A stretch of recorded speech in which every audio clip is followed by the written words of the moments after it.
record and turn it over to Todd and Lou. Thank you so much.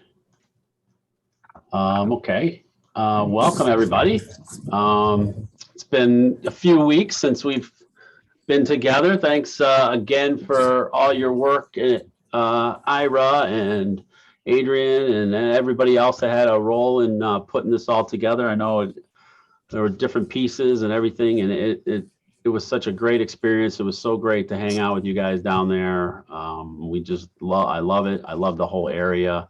And so it was great. The Botanic Gardens, such an intimate, nice ground to choose to have our practice in. So I thought that was great. And the images that were sent in are wonderful. So we can't wait to share our thoughts and have some good dialogue with each other on that. So the way this works, if you're not familiar, I know we did this before, but some of you are new.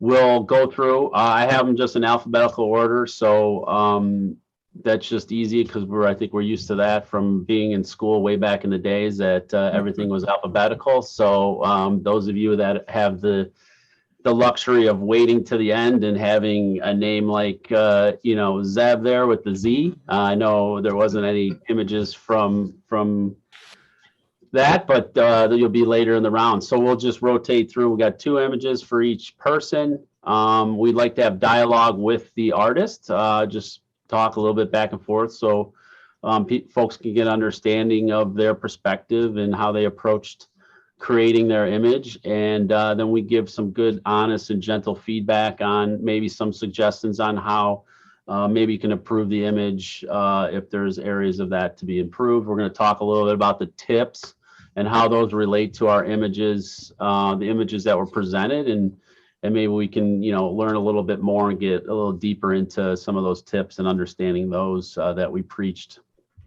both in the information portion and the practice portion. So this is we feel one of the more important pieces of all this. It's great to get information, and of course you got to go out and practice it. But when you can get feedback on it, I think really a lot of the learning happens in that arena. So this is just such a great thing to have. And we talked about Zoom, so it's nice to be able to do this after the fact, so people were able to work their images and stuff. So with that being said, let me share my screen here. Let's see. Find with all these windows here. Let me just add a thought. Our perspective on it is that there isn't necessarily a right answer. We look at it as from our experience, we can offer some suggestions as Todd described, but the images are yours, and you can take or leave, the feedback we have. But the one thing that we have learned is that people don't know what they don't know. And if we're able to increase the awareness for people of things, it can be really helpful in the learning experience. So I think we try to, as Todd said, give honest but gentle feedback. So let's hope that you experience it that way too.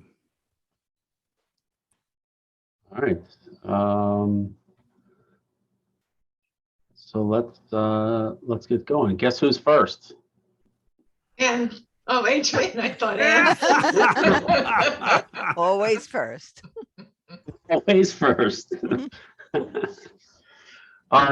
So this was kind of a cool little spot here. I remember seeing it later in the when I walked through. So Adrian, why don't you just talk to us a little bit about, your approach, what you were thinking when you came upon the spot, and a little bit about, your subject and maybe a tip or so that you were considering while you were photographing this.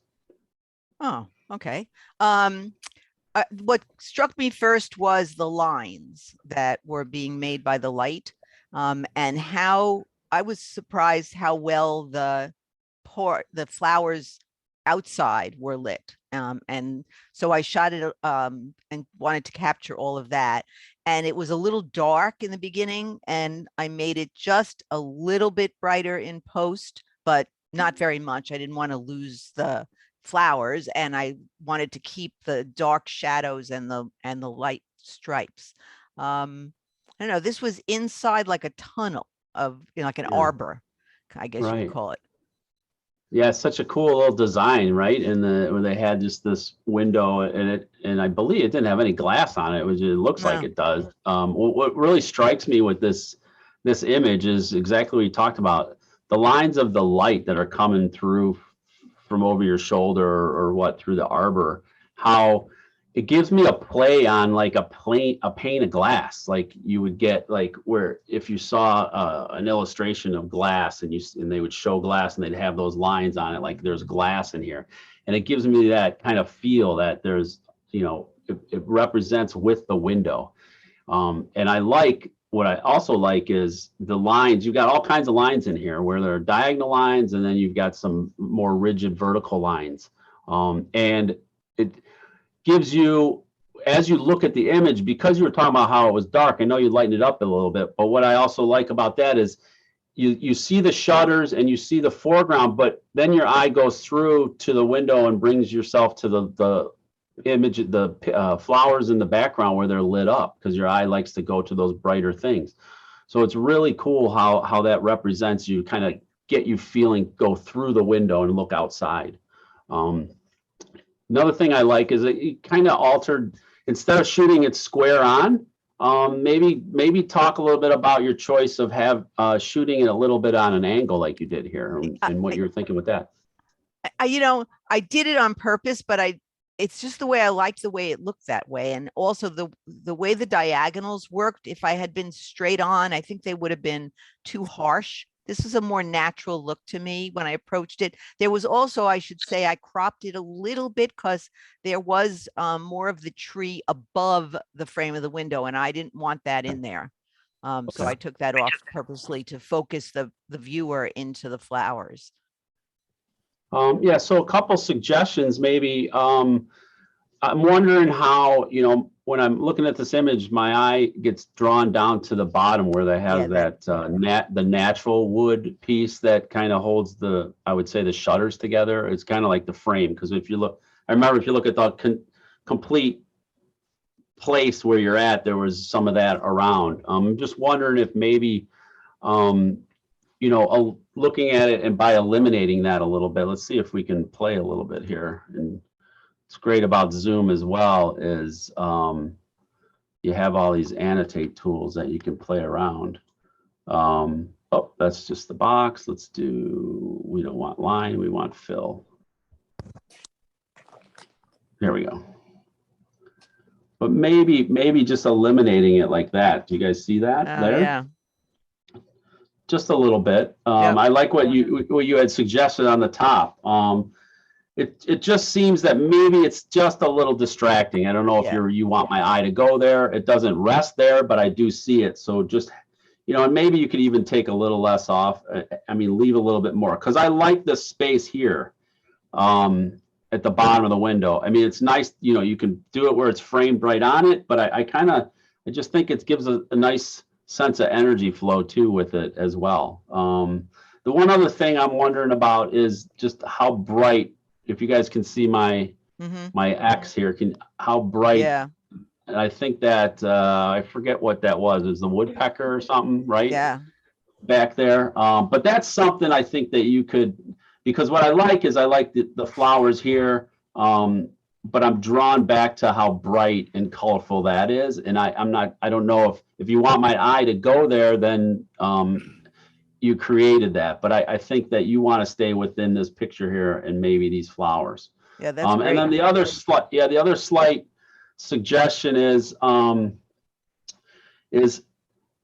almost want to see more of the flowers here versus the lawn over here. I just as a second shot, maybe not, as the shot, but seeing what it would look like with the same perspective, but on the other side to the left of the window shooting back. Because I think that might give you the same feel of that as well. Good. Thank you. That's great and feedback. And then your focus too. It looks like you have focus on the frame here of the window. more or less, and it blurs out back there, which is great because it keeps you, but maybe getting a little bit more, another suggestion, maybe a little bit deeper in your focus here, not going all the way back or shooting that as well. But what I like to do is I like to bracket that stuff and shoot multiple. When I talk about bracketing, not just exposure, but bracketing your depth of field.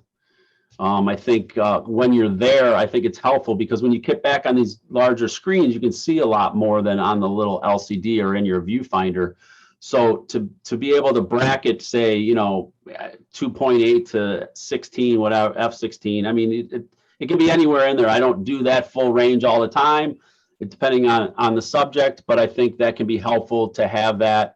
And that's, it takes a little bit of fun out of it, but then I know that when I get back on the screen, all I do is I compose, everything's good, and then I'll just turn the f-stop and shoot 1, 2, 3, 4, and then just have them as a bracket. So, Dad, did you want to add anything? Yeah, sure. I love what you described. I think it was funny. I was just kind of imagining what I might say, and I'm just, okay, you got that one, you got that one, you got that. It was great. So super. But here's, so the student has arrived is what you're saying, right? You what? The student has arrived is what you're saying. We have this expression, when the student is ready, the teacher will come, but I think adding on to what you were saying is, I think key in deciding what you're going to do, either post-processing or even when you're composing the pictures, is what is the viewer's eye going to do? And Todd made reference to that. And our eyes contrast is really key, but our eye tends to go to bright and sharp. And sometimes the contrast of bright will pull us away. And so I like to ask the question is, okay, here's where my eye went, but it gets pulled here. So for example, my eye I love this picture to start with, Adrian. I think the whole the layering concept, the depth of this picture, and it's really a frame within a frame kind of an experience. All the stuff you described with the angles, that is a cool image. And I totally agree with Todd in terms of the piece across the bottom. I think, and there's nothing, I don't know if you in your club, if you have rules about if you go into competition. We haven't talked specifically about how you guys deal with it. I like people to shoot for themselves and not for competition, and then select images that you can use. So cropping sometimes with competition can become a problem. But in terms of the beauty of the image, I think it really accentuates what the look is potentially. So I was thinking that one of the advantages that Todd was talking about was the depth of field. Those flowers are a little soft, whereas the frame is nice and sharp. But my eyes go to those flowers, and the tendency is when my eye gets pulled somewhere, I like to be able to look at it. And I'll look at these, but the sharpness really adds that. So depth of field will help, and then darkening down that real bright spot with the white next to the woodpecker and that stuff, I think would help. But I really love this image. I love the feel of it, whether you know the garden or not. It's just a neat style of imagery. So I thank you for sharing this kind of a thing. I don't know if that's of value to you, but that's kind of where I begin to think, where is the viewer's eye going to go? Yeah, thank you very much. It made me look at it in a different way, but also while I'm sitting here, I'm seeing that little white square next to the vertical upright in the middle. And I'm like, I got to get rid of that one also. Right, exactly. Right. The frame. Up, like in the same line as, right there, that one. Yeah. So easy to get rid of. Yeah. Didn't do a good job of getting rid of that sucker, did I? Come on. Come on. So yeah, because I'm going to go in the playroom, please. 20 minutes. Okay. Well, thanks maybe for we sharing. could suggest that unless people are talking, why don't they mute their speakers? Then if there's noise in the background, it won't be distracting to other people. Okay, Yeah, well, I muted Susan. She's with grandkids. Yeah, mute your microphone. We don't want to mute your speakers because then you won't hear. I'm what- sorry, I said the wrong word. Good point.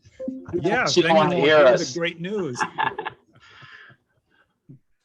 Brenda might want to tune us out, you know?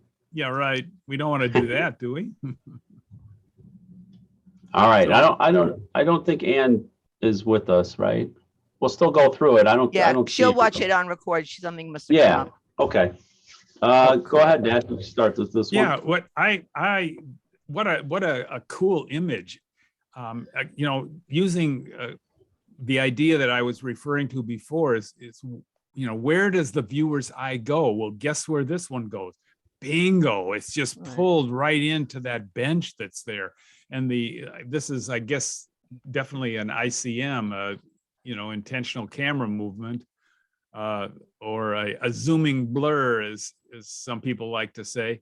But I love it. Is she the gal that teaches and plays with ICM? Yes, and yes, yeah. in fact, she's doing a workshop for us in April.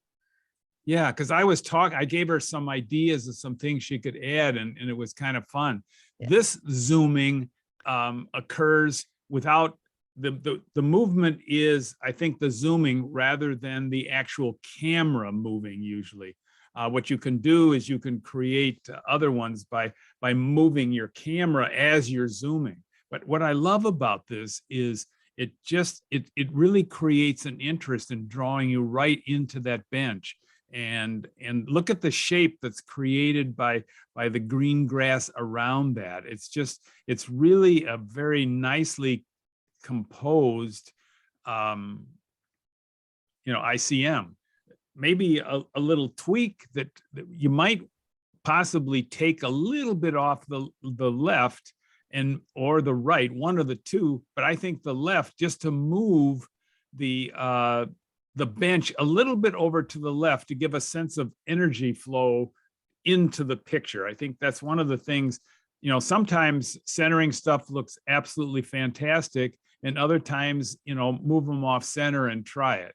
And so one of the problems, I think you got to take some off of the right too, because I don't know if the area over here, if this adds to the picture in terms, I think, Todd, can you just, I don't have mine set up. Can you just take off the right side and just remove, yeah, a little bit more. Go, yeah, right there. So look at the difference of that versus having the piece on there. That's kind of the idea that I'm talking about, so that it's just a clean, simple composition, and the ICM really helps, you know, blur the detail that's in the rest of the picture to make it a very interesting abstract. I like it. Now there are things that you can do that become somewhat I hate to use the word picky, but that, you know, are like, for example, you can take the sky out and drop down that, and so that you don't have that distracting. It's not bad. It's just, those are little things you can do, but that's post-processing. When you do ICMs, there's no question that you have to you get an idea what might happen, and then you work with what you have afterwards and you crop to the picture. So taking a little off of the right, take a little off the top, a little off the left, you know, I mean, what it's doing is it's simplifying the image and taking the distractions. I really like this. I don't know how you guys feel, but it's kind of cool. So enough for me, Gavin. What do you think, Todd? I agree with you. I think, you know, just playing a little bit with some of the crops, because I think that, let's see if we can get the arrow. You guys can see this, right? I think I can get a different color on this. It's been a while since I did the annotate.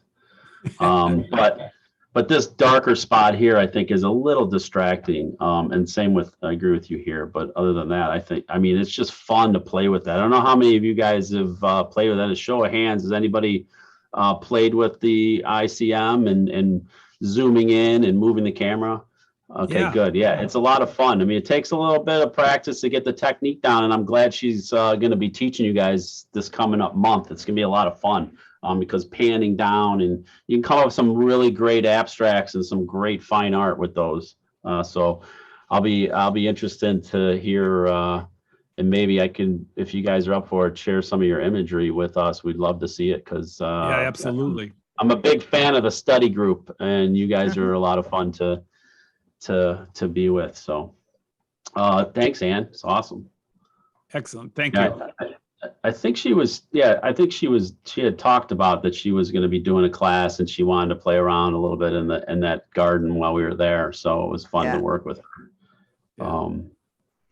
I She, think just as a note is one of the things to consider is once you have these, how can you simplify to really hold the attention of the viewer, and so that there aren't little distractions. And these are the kinds of things, but it's really post-processing. It's not, you try to set your picture up and you try to select something that'll give you that separation and simplicity, and she did the job. Thank you. very nice. All right, Art. Who we got? Hi, Art. How are you? Hi, fine. What do you got there in your background? It's very interesting. What Just is that? backwood. What is it? Just backwood. It's a plant that was there, and I like the backlighting on it. No, Sunlight- you're Oh, this. talking about No, what's behind I saw you. your background on your screen Zoom. there. Oh, my screen. That's actually a shot glass. That's a what? Well, a macro picture of a Of a shot shot. glass. That's And cool. it's got all the facets in it. And actually, if you look in the bottom, it actually says DeWars on it. Mhm. And I just liked it Nice. in close. I thought it was kind of fun. Yeah, Yeah. that is fun. All right, maybe talk to us a little bit. I love this image. This is one after my heart, the rear light and all that. Talk a little bit about, what you're thinking, how you were composing this, and just maybe a little bit about one of the tips that you were considering while you were photographing this. Yeah, I was walking around with the group, and I'd been to the mounts before, and the thing that struck me as we were getting later in the day, and I was looking up through the trees and I was seeing the lighting coming through. Then I went to some other plants nearby where their pond is, and I saw the fronds and I saw the backlighting, and I had to get down a little lower. I'm kneeling, shooting up into it. And I just liked the backlighting. I've always been interested in backlighting. I like shooting flowers that way, plants that way. You get the detail of the vines and the veins going through the plant. And what I liked about this one particularly was the fact that you start in the center and go out. So you sort of spraying out when it makes your eye go that way. And then the different shades, the greens, different shades of greens and yellows really, I think, make it work. I agree with everything you said. There's a couple things here that I absolutely love, because this is near and dear to my heart, and I photograph a lot of things like this, is your choice and your positioning of where it begins at the bottom and fans out and goes up. Like, I just love how it radiates and goes up and out, and just like you described, and the texture is amazing on this, right? The other thing that I really, the other thing that I really enjoy is you filled the frame with it. Yes.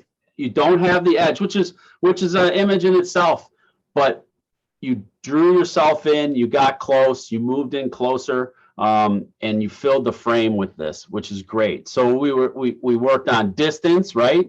So you worked on your distance, you got in closer, filled the frame, your angle, right? You described getting down low and shooting up. I think that's important. There's so many things that you can see when you start changing your angle. When you find something that, what we like to say, sings to your heart, and when you're walking through a garden or that type of thing, and some draws you to that subject, one of the things I do right away is I look at it and I go, oh, I like that. And then I just start moving around. I get down low, I get around it and just see how the background's playing with and that type of stuff before I actually set my tripod up or start shooting. And your description of looking up at the trees, and then I saw these and I got down low and I shot up, it's just that's the kind of stuff I love. But just look at how rich the color and texture is in this, and like you talked about, the different tones of green and the yellow in there. And I'm sure it looks like there's a shadow from another one that's playing on it too. And as the Yeah. wind blows, that moves. So that's something to pay attention to see how that plays with your image. I spent I just 15 minutes there, just different angles, different shooting. yeah. It it just caught my eye, and I kept playing with it, left, right, up, down. I think it's great. Now I don't know how many you have of this. A couple minor suggestions. I'm sure you got a bunch. Yeah. You can play with, moving. You see my mouse here, where this Yeah. comes out, moving it maybe over here and having it radiate more on an angle this way. These are just suggestions to add to as you work the subject. Have it go the other way. Have it try this way. Moving closer and get closer to maybe the top part up here with your camera, and then shoot down, looking at, and just changing those angles and playing with that and capturing that, so that when you get back on your computer and you're looking at it, you can go, oh, I kind of like that. And that way you have all those different angles. Yep. But you can have so much fun with this. The one thing that I do know that I struggle with too is I can see in some of this, sometimes there's, I don't know, other leaf particles or little things like that. And sometimes you want to go in and eliminate them a little bit. They're not distracting, but I've noticed that in a lot of my imagery, that especially that things like the catch in those crevices. And so you could blow them out while you're there or do them in post. But I just think this is great. And I would even think about Art, look at it in black and white, see what that looks like. That's an idea. Yeah. Yeah, Black just and white. see how that looks on the computer and play with that a little bit with your midtones and your highlights and your shadows. Yeah, did you want to add something? Yeah, well, I love to listen to you give feedback on images. I think it's great. But I totally agree with everything that you said, and it was great to listen to your description, Art. I think the maybe a tweak, because the radiating is beautiful.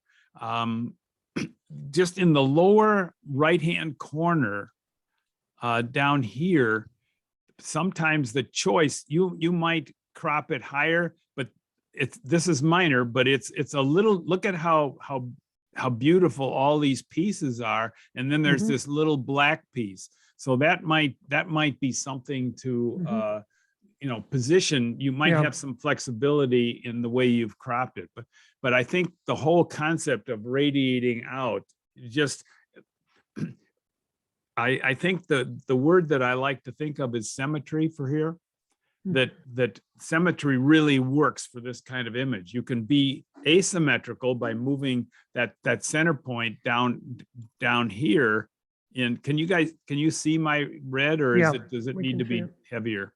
No, but you can move, like Todd said, you can move that point, but you also can crop just a little bit higher and get rid of if this is bothersome to you.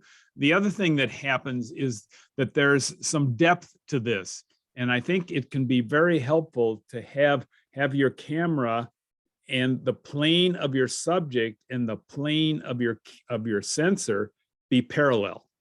So that then, and I think you've done a really decent job, but that's one of the tricks to shooting. Like, it can be leaning this way and your camera can be this way. And then you end up, instead of getting the beautiful sharpness throughout from the bottom to the top of the picture, or left or right, depending on how the plane goes. So that's something to give some thought to as you're shooting. I think you did a really good job with it, but that can be really tricky. So, and look at how, I mean, what makes this picture is the contrast of the light lines to the darker areas. And it's like Todd said, filling the frame makes this a powerful abstract.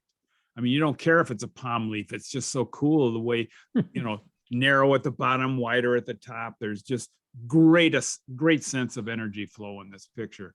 Nice job, Art. Really nice job. Yeah, and one more thing, Art, real quick, is and I know this is near and dear to Ira's heart as well, is considering this as a texture. on another image, something Yeah. you can play with the opacity of that, and overlaying that on something that may relate to the subject or what have you. These are always cool images, Yeah, to nice be idea. textures as well. Yeah. So thank you. You're welcome. Thank you. Yep. All right, Barbara, is she here? Barbara here? No, she couldn't make it. Okay. Man, I'm scoring. I don't get to interact. Eh, Okay, so here's this is I love again this concept. It was like what you did, Adrienne, Yeah. with the window frame. And what she did in her situation is that she just made the frame of the window be the frame of the picture. Rather, I mean, she has a different appearance. And the idea of looking through a window, there's all kinds of things you can do with this. One of the challenges in the situation is the harshness of the light. And in post-processing, one of the things to consider is how can you tone down the harshness of the light of those flowers. I mean, I really love the idea that the diagonal light, but it's like you feel like you're looking through a window. And I mean, I think that's the intent of the exhibit that they've set up. And then what you choose as a photographer is, what do you want to show in that window? What do you want the viewer to either feel? What do you want to draw their attention to? And that's the kind of thing you look like. So one of the things that in this is look at right here. My eye looks at the frame, sees the pictures, but then it gets pulled up to that white box. And I'm wondering, is that an important part of the picture? So you ask the photographer, do you want my eye up there studying that? Maybe you do, but it could be distracting if you really want the flowers to be part of it. So that's what you consider as you decide where you position yourself and what's going to be showing through the window. The same thing happens with one thing you can like is the parallelness of that. I don't know if it's a path or what it is, with the parallelness of the frame, which can really look good. But it depends on whether you want that or it's distracting. And so I would offer that as a way to give thought to what you're composing when you actually do the image. But I really like, I don't, Todd, did you put the white frames around the pictures or did they? The very outer one, but she added a frame. That outer gray is a frame she added on it. Okay, so she. So if you look at it, it's just the slat, the two vertical and the one horizontal, and then the outer one is actually her addition to. I got you. Well, I think that kind of thing in representing your images to others is try to get a separation from the not the background of the picture, but the background of your display, having contrast. Because one of the things that happens is if you don't and you have dark lines and you've got a dark background, it just draws you out of the picture. And I think separating that with contrast of the frame is really helpful. So I like what she did. I think it's a good a good way to present her image. So go ahead, you can add some other good stuff. Well, I think what's kind of cool and saying with Adrian's was, and this one shows it a lot more because you didn't have the shutters. What's unique is you see the light shining on the actual, I don't know what the term is for those slats in a window, but and you're like, wait a minute, am I looking out or something? Am I looking out from inside a house? But there's light shining from over my shoulder on this frame, and so it's kind of cool, a little play on that. I like that about yours, Adrian, too. But no, I agree with the things you're saying. I mean, it's hard because we shot, midday, and Right. the light gets a little harsh. But I just think it's a cool shot, and I agree with you. My eye keeps going up to the house up here with that. So just maybe repositioning yourself. I know that was the square look right out the window, but just kind of a neat super neat concept that's in, like the Legos, but this was something really cool in the garden. And I know we've got, I know at least one more of this, which is really kind of cool. So Yeah, well, I think the concept in the garden was, it was a good, they did some nice representations for you to view, and I was totally impressed with the Legos. That was so cool. thanks, Barbara, for sharing. Yeah, thank you, Barbara, very much. Sorry we can't interact. Hi, Miss Doris, you are up. I'm up. Wonderful. This was just past that window, right? Into the vegetable garden. Is that where this was? Right? Mhm. What Yes, a I neat found shot, it. huh? What I just love these cabbages, and there's just the patterns that they have, the leaves, all of that. And I love how you positioned this where it's opening up to the right there. And it's got the rear light is in there on the back side of those leaves. There's just so much color in here. This is another good one that I've played with where you've put it into black and white as well. These are a lot of fun to play with, and all that. I like how you left the space. We talked about how you could give a sense of energy flow with the picture when you can move something a little bit off center. I know it's a little bit on center, but what's nice is you have good space over here opening up. A little suggestion maybe is, see if I can get this here, is maybe just take a little bit off this right side here to move it over a little bit. You'd have to play with where you'd cut it in compared to this leaf here, how this is right here. It's got some hard shadow, but I think, we talked about edges and worrying about whether it's just too close or just cut off. So that's something to play with a little bit in my mind. But I do like the position here. Because it's leaning and opening up this way, me personally tend to shift that a little bit to the left. It's amazing what, other than maybe this harsh, little shadow line here, it's pretty well represented, where this is hard during the midday where you can get a lot of harshness on the light. And because you have some nice softness and some good rear light here, I really like how this plays. Is this something that you worked at all in post-processing, or is this just out of the camera? It's pretty much out of the camera. I might have darkened it a little bit. Yeah. It might have been brighter. But I took a lot of shots, and this one was the one that looked the best. So maybe talk a little bit about your approach to your series of photographing this and what you're thinking as you got to this. I don't know if you submitted this because you were struggling with it or what, or this was one of the better ones you chose. But give us a little insight into your approach and what you were thinking. It was one of the better ones. I didn't really come home with a lot of good shots that day. A lot of times my images are too soft, and I'm trying to work on seeing if they can be sharpened. I took this in macro, on the macro setting, and I got in pretty close, and I'm hoping that it came out pretty sharp. And it looks pretty sharp.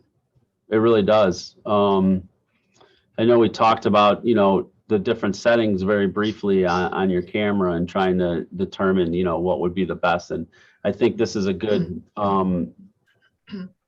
was a good choice for you to select that setting. Hopefully at some point we can work in greater detail with you to get you to really start working some of those camera settings to really elevate your art a little bit. So that's something that I think over time, try to come out of your, those presets a little bit and see if you can, advance a little bit on adjusting, having a little more control on your depth of field and those type of things when you're talking about that. Somebody told me that it would be sharper if I was on a tripod.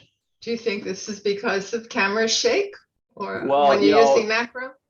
it all depends on the exposure and your light. So if you're in lower light situations, you know, this really wasn't a low light situation. So I think you nailed it with this one.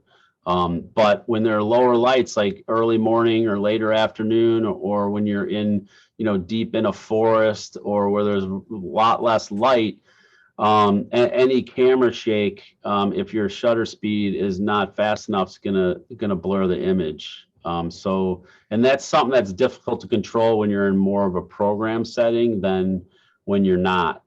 So I would, if I were you, I would think about the tripod when we're in the lower light situations. If you're shooting midday like this, I think you can get away with it. And then the other thing is and maybe there's some folks there in the study group too, as well, that can help you with advancing into more of those settings where you can adjust your shutter speed, raise that up, you know, and learn a little bit about the exposure triangle to get to the point where you're understanding why it's blurring and how to control that with your camera. We try to preach that for all of you, is that if you can know your equipment, I think that's important. Then you can get into your creative side of your brain and really start having fun.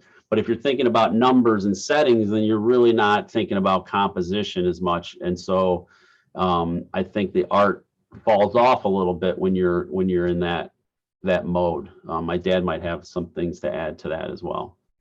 Yeah, there are some thoughts. It was interesting to listen to you answer some of the questions that Todd was asking. When you're shooting up close, like macro or close-up kind of stuff, macros supposedly is just, you know, life size, but the definition's been expanded into close-up. It's almost impossible to hand hold unless you have and have sharp images, unless you have a very fast shutter speed. But then just have the experience of trying to hold. We'll use, for example, let's see if I've got it set up so that I can hang on. Like, you know, see, you know, these edges, and try to hold. Let me just do one more time. Here, hang on. Did they go yet? Getting rid of them. There we go. Okay, so how much did you crop to get this particular image?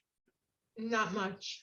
Okay, so an experience to tell you how much value the tripod has. Try to hold this composition with this piece of the cabbage close to that edge. It's just going to move because you're breathing and your heart's beating. And it just, so a tripod not only is valuable there, but it's in terms of steadying the camera, it allows you to step back and then come back to your compositions and do a little tweaking. That kind of stuff really helps. So I made a note to myself, was this handheld or was it a tripod? And because the sharpness in the center, I mean, this really looks good. I think you really did a good job. But if you're not going to be cropping and you're going to hoping that what you end up is your final image, then it really becomes difficult to deal with the spaces between things. So yeah, and I look at the great texture that you have, you know, in this image. I mean, it's just beautiful. And then the rear lighting in here. So those things that are the valuable tips really become very helpful for that. And the only thing that I thought about that besides the tripod thing that would add to what Todd said is the closeness, the edge, you know, the slobby tip with edges being the E, that the top is really close. And that's that tension that is created when you end up looking at the cutting on the right of that leaf. I think that is, you know, it doesn't create a problem. It's obviously a decision, but this one up at the top can potentially cause distraction because of the tension that it creates. Okay. And I like what Todd was saying about the triangle and learning how to use that. The whole point is that if you want to feel your compositions, then the business of the numbers can really be, it doesn't get you into the feeling emotional piece. And that's where it's really helpful. So We have a mentor program, Doris, so sign up for that and have somebody help you. yeah. Oh, I understand pretty well. I just Yeah. lazy to do it. That's okay. That's okay too. That's okay. Yeah, no, Yeah. I love what you did. The difference between light shining on and through really plays well in this image. So it's a cool image. It's just, bright, and maybe turning down the highlights a little bit might be helpful without going too far. It can be useful. I have one other comment about a tripod. You can't control if the wind is blowing. And if you take a tripod to Green Cay, it shakes whenever people walk by, right, Yeah. on a boardwalk. So Yeah, it does. the tripod Well, is not yeah. 100% for sure. No, I know. One of the things that then you have to go with faster shutter speeds. You can, if you have the tripod, it has a hook on it. Sometimes you can hang your pack to help stabilize it more. But a boardwalk, and especially if it's crowded, you got problems on your hands. So, at any rate, there you go. Thanks, Doris. I hope that this was useful for you. Thank you for all your comments. I appreciate it. And, well, there's a lot of fun in these cabbages, isn't there? I mean, you can yeah. play for a long time in these and find, start following lines and patterns and all that. So yeah, pictures within pictures, that kind of thing. My daughters were looking for the Cabbage Patch doll inside.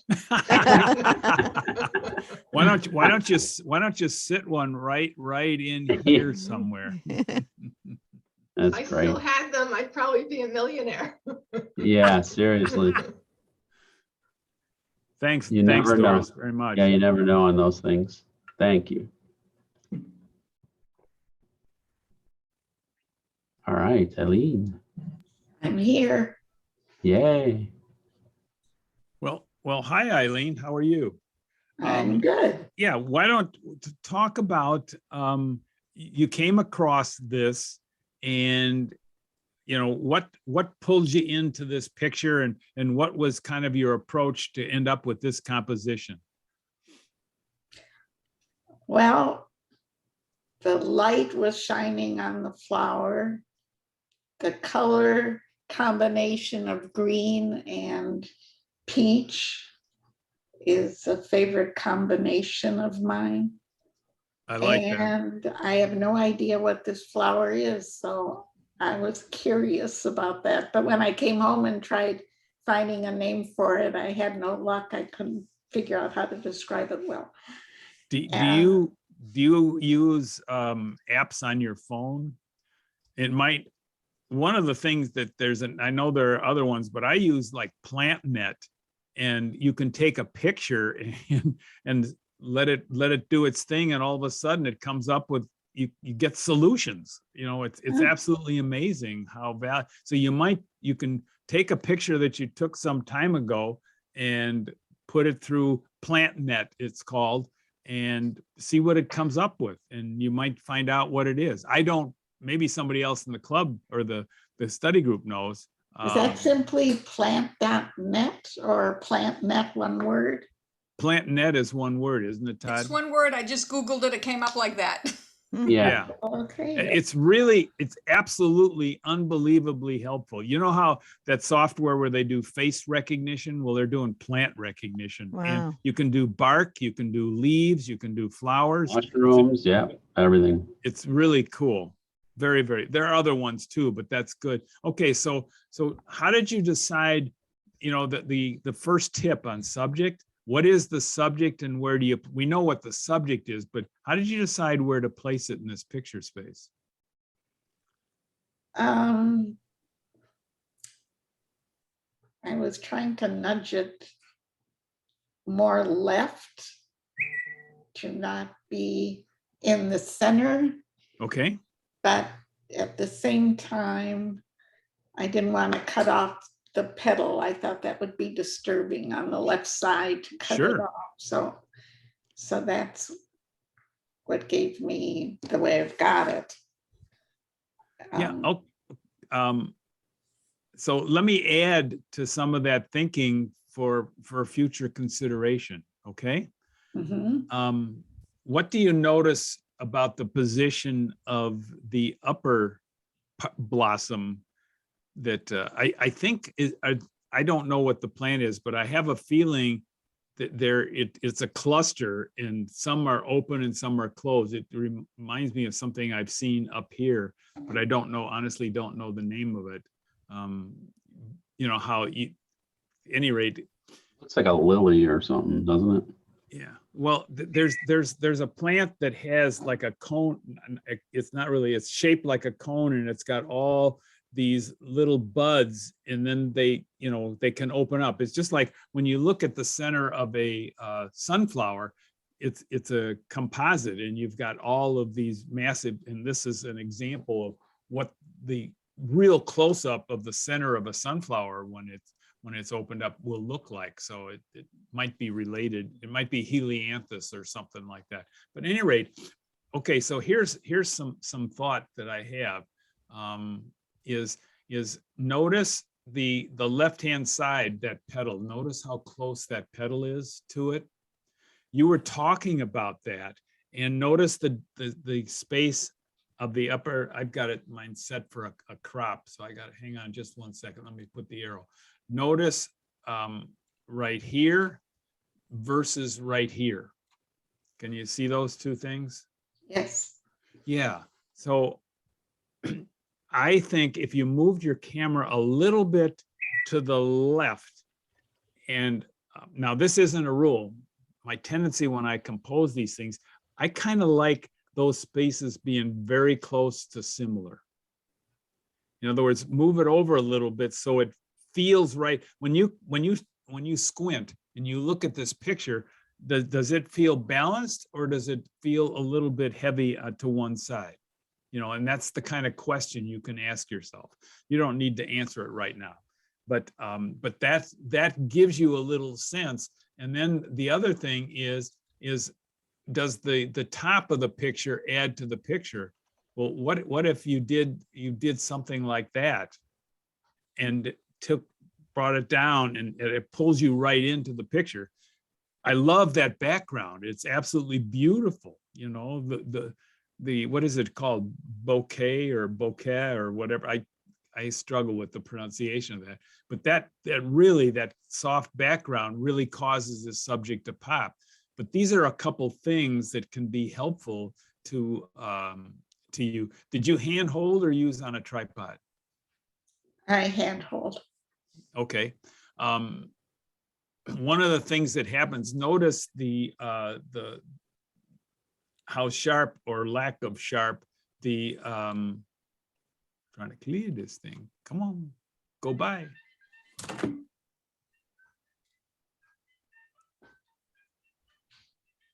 Yeah. Yeah. Back on, so I don't know if it kicked me out or the presentation or not, did it? Yes. Yeah, you're not sharing. Okay, I'll be right there. It just rebooted. Yeah, it kicked him out and he's gonna come right back somehow, the technology wise. He just gave me a quick call. So look at this wonderful group. but just to finish the discussion, when it comes back, I can continue to talk about it. What's key in what draws the eye to this image is the center of those flowers, the stigma where the pollen lands on the center of the flower, and that those are not sharp.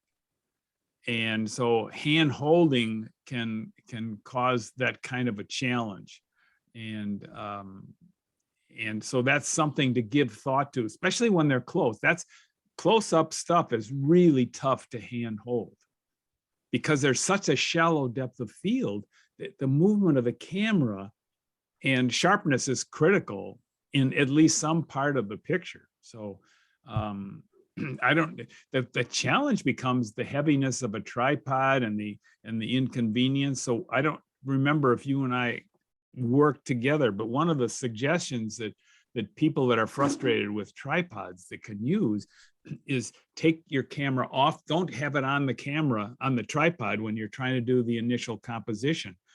Get yourself in position and then decide, see how high it is on your body, see where it is in relation to the ground, and then bring your tripod in place and then put it on. So, because people that don't normally use tripods get really frustrated. I can't get the pictures I want because this tripod's in my way. So do your composition, get your position, not the full composition, but get the general place where you want to put the camera, and then bring the tripod to the shot. And that can be really helpful. But macro shots are really a challenge. So let's take for example, Sorry about that. My power kicked out and back on. So Yeah. I apologize. I'm glad it came back on right away. yeah, that's cool. Well, okay, so Must be the kids. what I was going to say is that it looks pretty darn sharp right here, but right here it doesn't look sharp, and that can happen. You may have tried to make it sharp here, but the camera movement without a tripod makes that a real challenge. So it's something to give thought to. I know it's not convenient to carry tripods, and I don't know how important it is to you, but it's a thought to give consideration. So to summarize real quickly, is we did a lot of discussion on what is the subject, or where do you place it in the picture space, and with the cropping and the squinting, it can really be helpful. And then the sharpness. My thought is you want the eye to go to that center of the flower first. I'm not one that loves in macro shots. I don't like a lot of depth of field. I like to be brought in, Oh, do we have the name of the flower? Flame vine. Called a flame vine. Yeah. All right. Way to go. Mhm. Did you use PlantNet? I just took a picture of her image and used PlantNet. Wow. So doesn't that tell you how Good to easy know. it is? That's cool. So any rate, we'll never get done if I keep talking. So my hope is that our discussion back and forth and talking about this become maybe some different awareness than you've had before. Who knows? Hopefully it's helpful to you. I appreciate it. Thank you. Did you want to add anything, Todd? I missed some of what you're saying, but I agree with what you said. Sorry, Eileen. Well, I was just saying what you probably would have said. Yeah, that's cool. I like how I like how it's in there and in your face. I just love that. Yeah, right. Thanks, Eileen, very much. Thank you.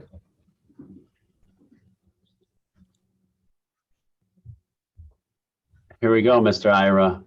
Ooh, Mr. Our Ira. first Legos. All right. How about fill us in a little bit on maybe which sculpture this was, because I can't recall. I think maybe you added a texture to it. Maybe talk to us a little bit about your image and what you're thinking and your thought on it. I don't remember what sculpture it was. That's the advantage of an abstract. You don't know where Was it this came from. was this maybe the dodo bird? I'm trying to think of the colors and what I saw. Originally, I thought it was the bear, but in looking at the bear behind Lou, there's no yellow in it, so it's Right. not that. Right. It It was all variations of blue tones. Yeah. I don't remember, but yes, I did add a texture to it. I just love your angle. I love how first of all, you filled the frame. I'm a big fan of filling the frame when this kind of image, the one behind my dad's fine and it's great. But coming in tight and coming in close and really just having that jump at you is really cool. And your choice, maybe talk a little bit about, because there's a lot there, and maybe your approach to how you ended up with this part of the sculpture. Well, I like the different colors, but I really like the yellow, and I like the yellow band in the middle of the purple. But I like the color palette of this, which is why I chose it. Yeah, and they're complementary, which is really nice. What's the texture you have on there? What is that? You know, I think it's called inky or scratchy. Okay, so it's like a preset Right. in there. It's not something that you had shot yourself, right? No. Okay. Yeah, you're pretty good at your textures and adding more depth to your art. I really enjoy following your work. Thank you. So what I like I said before, what I enjoy about this is just the angle of things and how you have it squared off, but yet the steps coming down on that just has a nice flow to it. One suggestion is maybe think about, you may have shot this as well, but instead of having that, because my eye is drawn to exactly what you said, that yellow line right through the middle of the purple. And so thinking about maybe moving how you can move that and shoot that in different parts of, let's say, the rule of thirds, if you will, which we like to call as a guideline or a starting point. And moving that around, say, showing more yellow and less blue, or less yellow at the bottom and more blue, or moving in closer, those kind of things. And just moving that around, having it right in the center, having it up a little bit, having it way up high, having it down. It's that in the shoulder that we talked about, the horizon. Even though there's not a horizon here, it gives you that feel representation of a horizon, if you will. So moving that around, thinking about, well, is there more interest in the foreground, which would be what's below that one yellow line or above, and just doing that, or having even blue and even yellow and having it exactly even and symmetrical in that way, and thinking about how that would represent or feel, because we like to talk about feel. And then also thinking about what would a vertical, when's the best time to take a vertical, right? So after your horizontal. Before your horizontal. Or after your horizontal. So thinking about the horizontal, I like what you did to this. I think you've done some adjustments with maybe the highlights, maybe added some filters on here a little bit. Is that something that you played with in post? Yes. Which you're so good at, and I know you probably submit a lot of images with those, right? Adrian can attest to that, right? A lot of his stuff is multiple facets of things, right? And they're getting better and better. Amazing. And better. Yeah. Thanks, Adrian. Yeah. I just want to say something about this. I shot a lot of these Legos. I shot them with my phone and I shot them with my camera. The phone ones were okay. I sent them to my grandson. My camera ones were horrible. This is amazing. How you see how all the shadows are working so that you see all these bricks and all the little connector dots, and it's just amazing. Yeah. So to that point, and Ira, maybe you can talk about a little bit too, is I think that has a lot to do with, one is the color and tone of these things. Because if you notice the lion that was all red, and if you had no light on that, there was very little depth. But if you had side light, which we talked about in the L and Slobby, that what that does is it increases your texture, but it also will show those shadows, right? So because of the light, even though you can tell it's up high a little bit, but it's also to the left, right? Shining. So it gives that depth. Yeah. So those faces that the light's hitting are bright, but then the light's not hitting the face of it. And it looks like he's on a little bit of an angle. He's not looking straight at it, because if you look at those pieces, the front of those blocks it has a little tilt to it, right? Like, I guess like that, instead of straight at you like this. And so what that does is it gives you that depth, exactly what you're talking about. And even the little nubs on the Legos have shadows on the right side of that. And so the positioning of yourself and your camera to that light is what really magnifies that. So when you have a solid color, it's very difficult if you don't have any light. And red, white, red, those are very yellow. Those are very difficult colors as pure, shots where there's not a lot of contrast, both color and tone. Those are difficult to shoot and you have to make some adjustments. So maybe if you look back at some of them and see where your lighting is, that might help give you some of that definition. Does that make sense? Yes. Yeah, and Ira, it's beautiful. I mean, I like the angle you're at and how you capture this and just made it simple like that. Thank you. Dad, did you have some thoughts? Well, I was going to ask Ira, I just love this, the feel of this image, the consistency of the tonal contrast is the power of this image. And I was wondering to what degree in post-processing, because I think so much of your artistry is how you can work images. I mean, we were talking for quite a while on there, and it was kind of interesting. You showed me some stuff and some neat things that you were trying, and it's obvious that you really have a talent as an artist in your post-processing, not just the photography. So maybe just say a little bit about how much, because we don't see the original. I think one of the things that we've done in a lot of our feedbacks is when people do post-processing, if they do quite a bit, we love to show the viewers where the photographer started, so that there's some learning of, you know, what kind of decisions, not all the detail of it, but some of the decisions, like cropping decisions, like, you know, the working besides optimizing. So maybe just say a brief about how much post-processing in the sense of the tonal contrast, not the texture and that sort of thing. Well, I play with all my images because Sure. you can save the original and just play and have fun. But what I do with every single one of my images is I go into on one, and there's something called dynamic contrast. And I love that because it adds contrast. You have about 6 different versions that you can use. And it adds a little bit of sharpness and it adds a little bit of contrast. And I start from there. And then I work it depending upon where I want to go. And I'll go into sometimes Photoshop neural filters. Sometimes I'll go into Topaz. It depends upon the mood I'm in and what I'm feeling and what I look like. And then I usually add a border to it or a frame. The next one, if we get to it, we'll actually have a frame. Yeah. Well, just to enclose the picture. yeah, see, I like what you were just describing. I'm wondering, I don't know, maybe Todd knows, but or Adrian, there are probably some members that don't want to touch their images with post-processing, and there are others that do.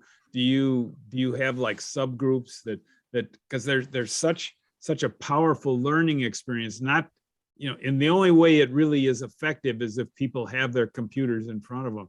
But the beauty of what you offer here is a whole artistry in post-processing. I mean, it's phenomenal. It's just what you're doing is getting subject matter by getting it in your camera, and then you just play and create art it sounds like on the computer. And it's beautiful. And if there are others that enjoy that, man alive, it's incredible. And I don't say that everybody has to do it, but those that have an interest, you really have something to offer to people, I think. Thank you. Well, what I'm a big advocate on is Photoshop Elements. I keep telling everybody it's very simple. Photoshop Elements is simple. You cannot make a mistake if you save your image. You cannot make a mistake. You cannot do anything wrong. And just to get Photoshop Elements and play with it. That's good advice. So I don't go down a rabbit trail too far. What the one thought that I have, I love what Todd was saying about it and what you said. It's just it's a very powerful image, and when I step back and just let my eyes just take it in, it's the intersection of lines that are on the diagonal or oblique and the horizontal, and the power of that. Somebody mute. Thanks. I took care of it. I figured out who it was. Yeah, right. The the one thing that I wonder about is my eye, like Todd said, is really drawn to that horizontal line in the middle. And and he did a great job of describing. I would encourage what he said about the movement of that center line in terms of just giving a sense of energy flow. There's a lot of stability in this image, but yet there's the horizontal gives that stability, but the angle gives, a sense of movement. But the brightness of that really holds my attention, and that may be exactly what you want, but I would offer to you to think about moving that line around as you decide the cropping. Okay. Yeah, cool, nice, really, just a powerful image. I mean, just it holds your attention and you look at it. That's the beauty. One thing I would add, if you guys, decide to do, teaching, if Ira's going to talk about his workflow or talk about, demonstrate and show the study group and folks that are interested in how to do this to their images. One thing that we would recommend to be very helpful that we find is something that's great versus just watching somebody do it, because we've seen so many people just sit there on their computer on Elements, on whatever the program is, and go through and show you, and how exciting that is to watch somebody edit their thing. One of the suggestions we have is that you all edit the same image together, so everyone gets emailed the image. You may have done this before, but you get 3 or 4 images, and then Ira walks you through the steps on how to do it, and you're actually doing it with them. And it's great to go back and watch the video and do that, but I think if you're actually trying at the first time, the onset, trying to learn it, and you're actually using the same image and doing the steps to go through it and do it as a class, can be very helpful. Just a suggestion for you guys. Yeah, we've done that, but a long time ago, pre-pandemic, Yeah. way pre-pandemic. Yeah, it's great. Ira, great stuff. Thank you for sharing. Thank you, Ira. Thank you.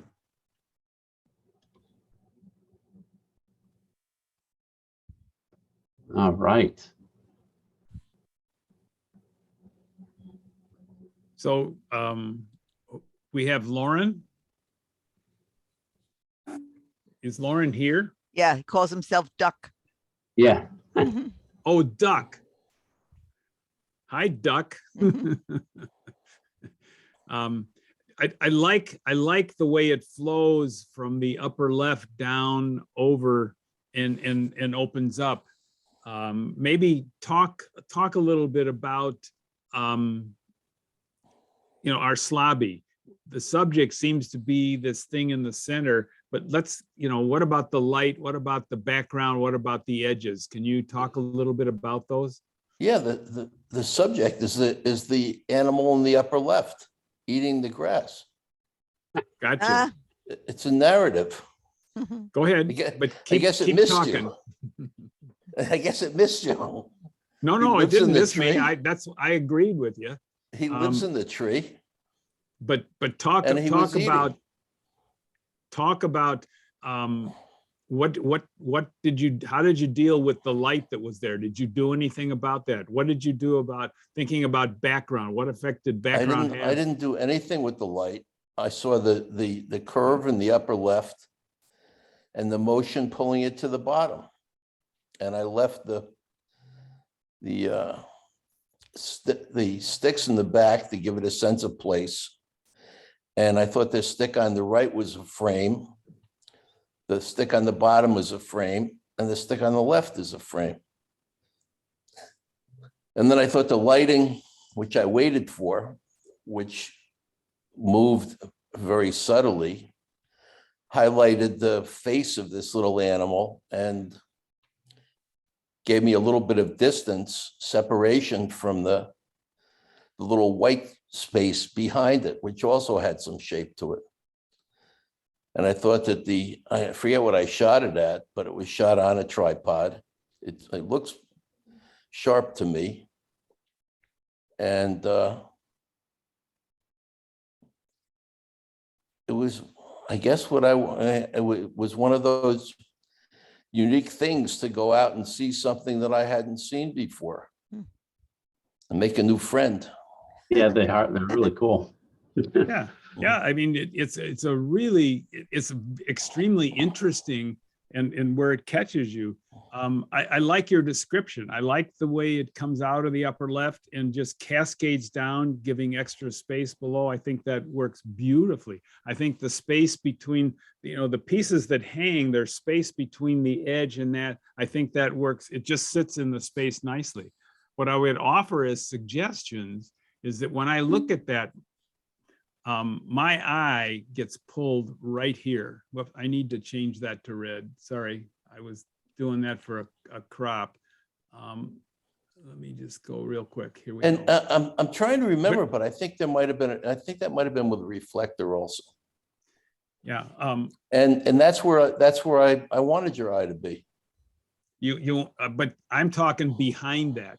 My eye gets pulled to that very bright stuff behind it. And so that was just sloppy. I didn't do enough work on it. But So basically, if I go back and work on it, I'll do it. Okay. I would ask if you want my eye resting back there, because it goes to that, it goes to this, it goes to this, and that becomes important. The other piece that I would ask. The answer to your question? Hang on. Those are rhetorical questions. Okay.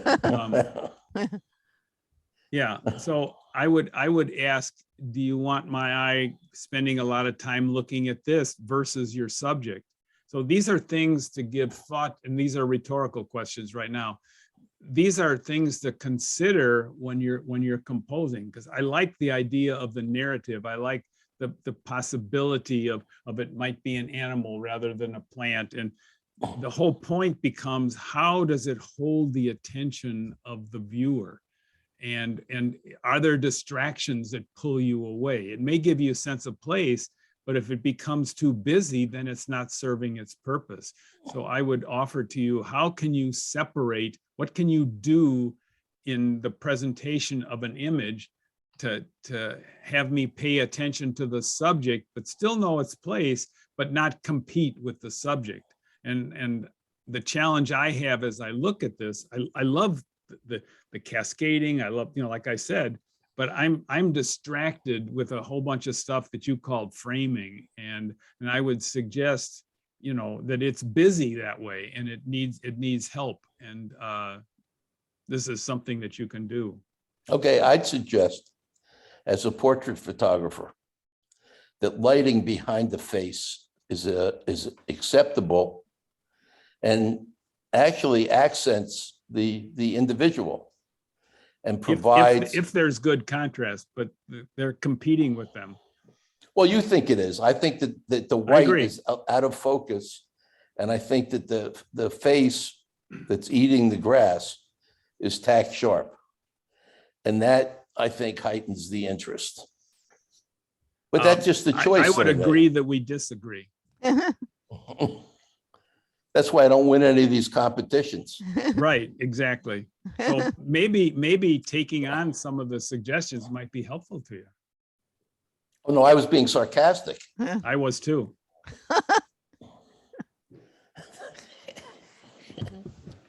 So I like I said, there are things that I like, but there are things that pull my attention. So I would offer to you a consideration, because the idea is a good portrait. It really is good.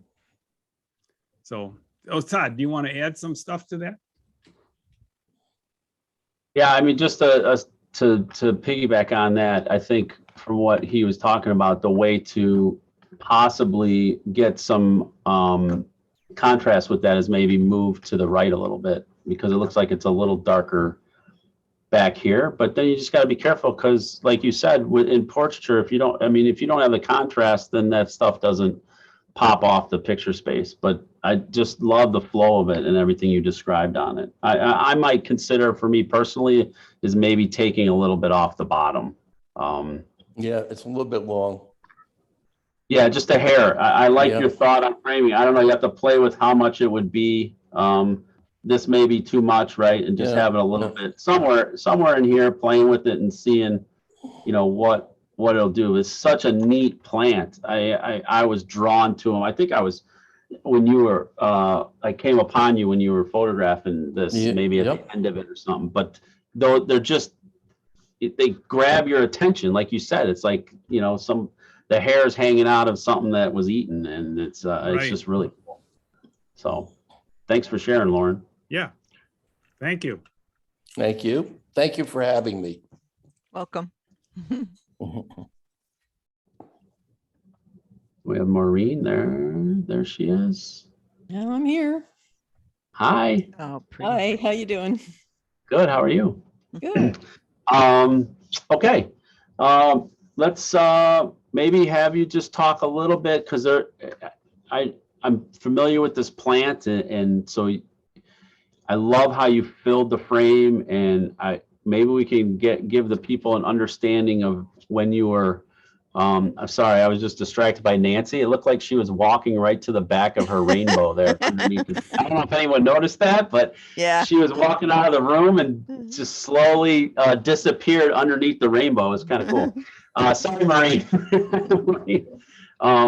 So maybe just talk a little bit about your approach to this subject, because I know it was, you know, something that was great, a lot larger than this, and your choice on how you came about deciding that this is what you wanted to land on in this subject matter a little bit. Okay, well, I guess it was taller than I was, so I was looking up.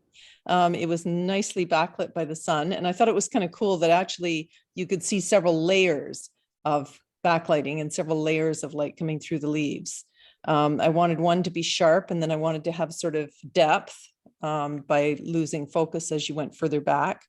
I did try to get rid of that vertical line to see if I could find an area where it would be more, that front leaf would be illuminated more uniformly, but that was difficult. I couldn't find it. About this one here, this. Yeah, that line there. Yeah. But I couldn't, it was just shadow from other leaves behind because it was quite a leafy bush. Like there's a lot of overlap. Yeah.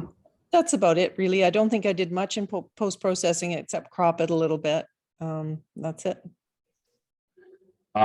Everything you said is what, when I was looking at your image, is what I was feeling, which is perfect, right? Because that's our goal here. Ultimately, is to what we're seeing through our camera and through our lens, that we're capturing that, and that is a representation of that as a total blank viewer. That, I mean, we were there, but wasn't there shooting this. That's how I felt and what I saw when you were describing that. So that's great. I agree with you on that, on the shadow line, right? One thing that maybe you could do, and you may have tried this, was you know, you could maybe try, if it's there, something you can't get rid of, maybe you can position yourself. And I know a lot of things change and we don't know what's outside this picture space, but you could line it with one of the lines on the leaf itself, which could hide it a little bit. You know, for instance, this main vein that comes up the middle, or lining it up with something so it doesn't cut through like it does. But it's not something that really is that kills this image, I don't think. But since you brought it up, we're all, you know, looking at it, and then I emphasize it as well, so we're all staring at this thing. But so it's not a huge distractor. You just understanding, like you said, there's layers here. I just enjoy your description of the front leaf is in focus, the back one is in focus, so maybe not as sharp, but close, and then the one further back is out. So what's great about that is, as you travel through the picture space and you get to that back leaf, you come right back to the front, and there's such great contrast between these lines in each leaf that it really stands out. And it's really, really a cool image. Great, and being rear lit like that, I just, again, like I talked earlier with the palm leaf, I just love how that rear light just really, especially in leaves like this or fall color and those type of things, really pops out. Did you play with this a little bit? Not post, I'm talking about as you're working the subject and moving around and doing different angles and turning your camera sensor so that the lines move a little bit differently, those kind of things? Yeah, I did. I wanted it as a vertical because I thought that the leaf direction suited that better. So I didn't do much horizontal stuff with it. But I did play around. I moved to different sides and so on, and I tried different groups of leaves as well. But this was probably the one that I thought lined up the best. And then in Yeah. post, I did try doing a little bit of dodge and burn to the dark area, but it came out way too bright and it just didn't look right. So I don't know. Yeah. Well, I'm gonna try something here and see what you think. I think we talked about squinting, right, when we did our tips, Mhm. and we talked about visual balance a little bit on that. And so when I look at this, it feels a little bit like it's off balance a little bit. Where you got these lines, there's great space here compared to here, and there's a lot of weight here. But because this is just my personal feeling, because this line is on this right side and it's over here, it almost feels like it's just off in my mind just a little bit. And I'm wondering about repositioning, or cropping and having it so that it has a little, because there's a lot of weight down here. There's a lot of weight here. And it's not that it's two pictures or anything. And I'm hesitant to start cropping all around because this is something I would play with offline. But myself, I would go, oh, something's just not, and I don't know, maybe my dad can talk to it a little bit.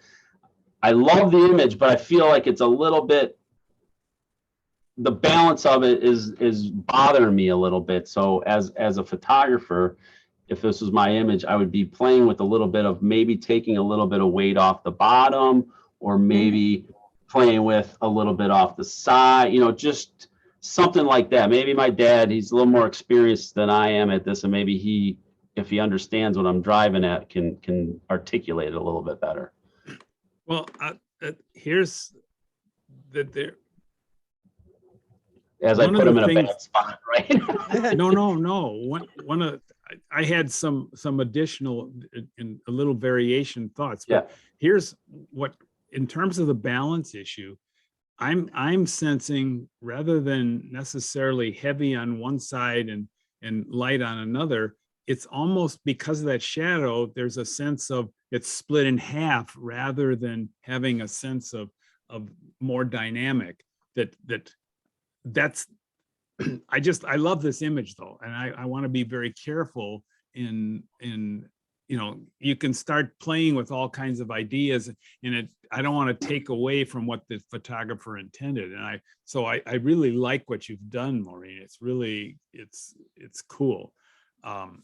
It's, because of the layering and the depth that creates in that layering. But to attempt to deal with what Todd's talking about, sometimes it becomes pictures within pictures, and that the cropping will help get at what might work. I think a square crop could work beautifully in this picture, just as an example, just to experiment with without going crazy on stuff. I mean, I don't want to, like I said, I don't want to change your intent, but I'm not sure what this will do. But what if, oops, I don't want red, I want black. Sorry. Real quick here. There we go. I'm not sure what it will do, but this could end up, I need it a little bit higher. What I'm trying to do is in this just above this lower left-hand corner is close. It's tight and it creates a tension. So what I'm trying to do, and I don't know if I'm taking away the effect, but I'm just trying to figure out what to do with, and this gets picky, and I don't, because I just love the venation. I love the angle, the slight angle that you have, the hanging right, that main one of the front. And then the line, the tip, there's all kinds of stuff that's just beautiful, and it holds my attention. The weight of the shadow versus the weight of, and it's almost splitting half and half, and it's rather than, I like things tend to be not thirds. I'm not a proponent of thirds. Todd mentioned about we like it as a starting point. I like to go more to extremes rather than just thirds. It just becomes too obvious you did thirds. So, but this, I'm not sure where to go with this. I'm just here in this. Let me go to a pointer. Hang on a second. This right here, the close, that edge piece, that's something that creates attention because of the lightness and the contrast of the line. It holds the attention, and so that's something that I found worthy of discussion. And that's why I went to the crop to try to do it. But I'm not sure what to say at this point. Maybe take a little off the top, because I just love the power of the front piece. And what the heck.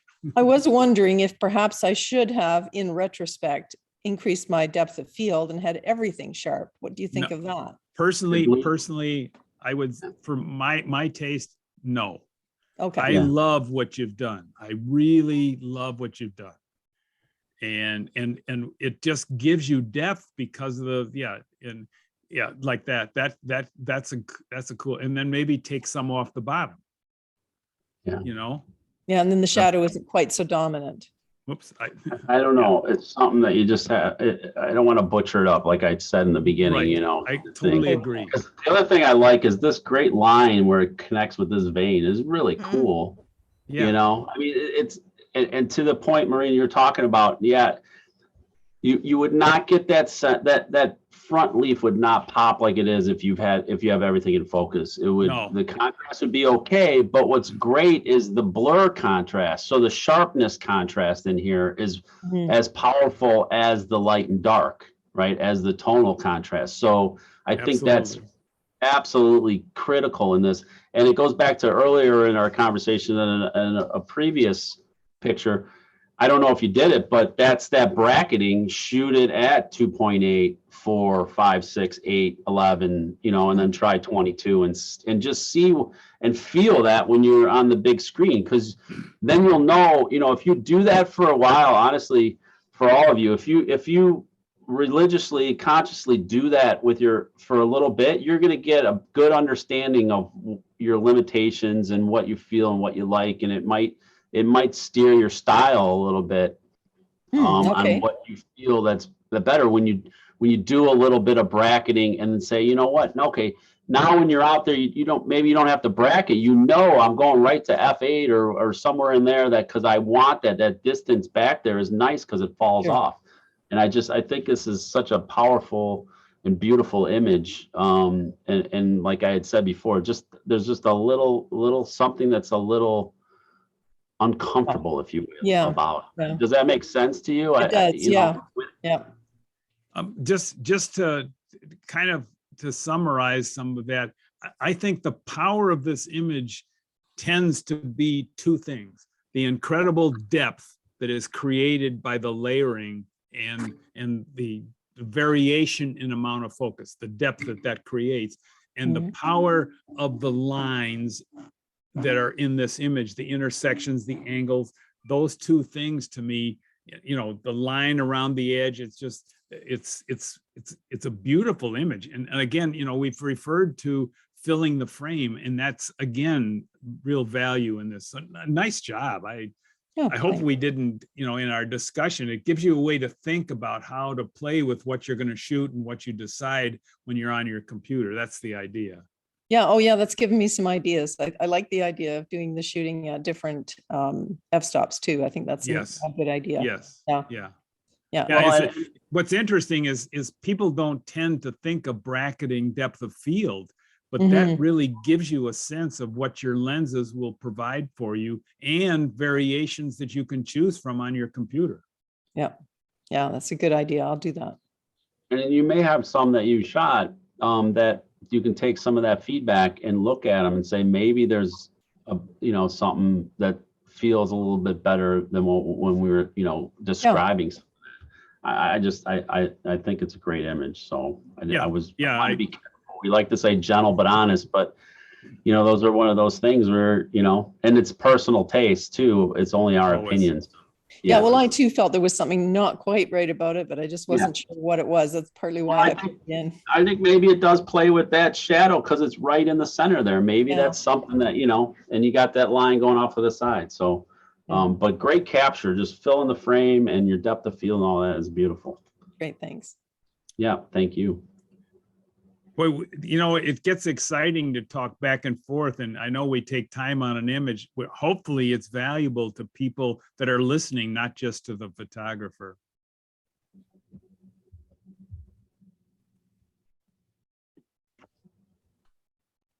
Is Nancy here? Yes. Oh, there you are. Oh yeah, you were walking through the rainbow back there. That's pretty Yeah, cool. I get images. My back hurts after a while sitting, so I have to get up and walk around.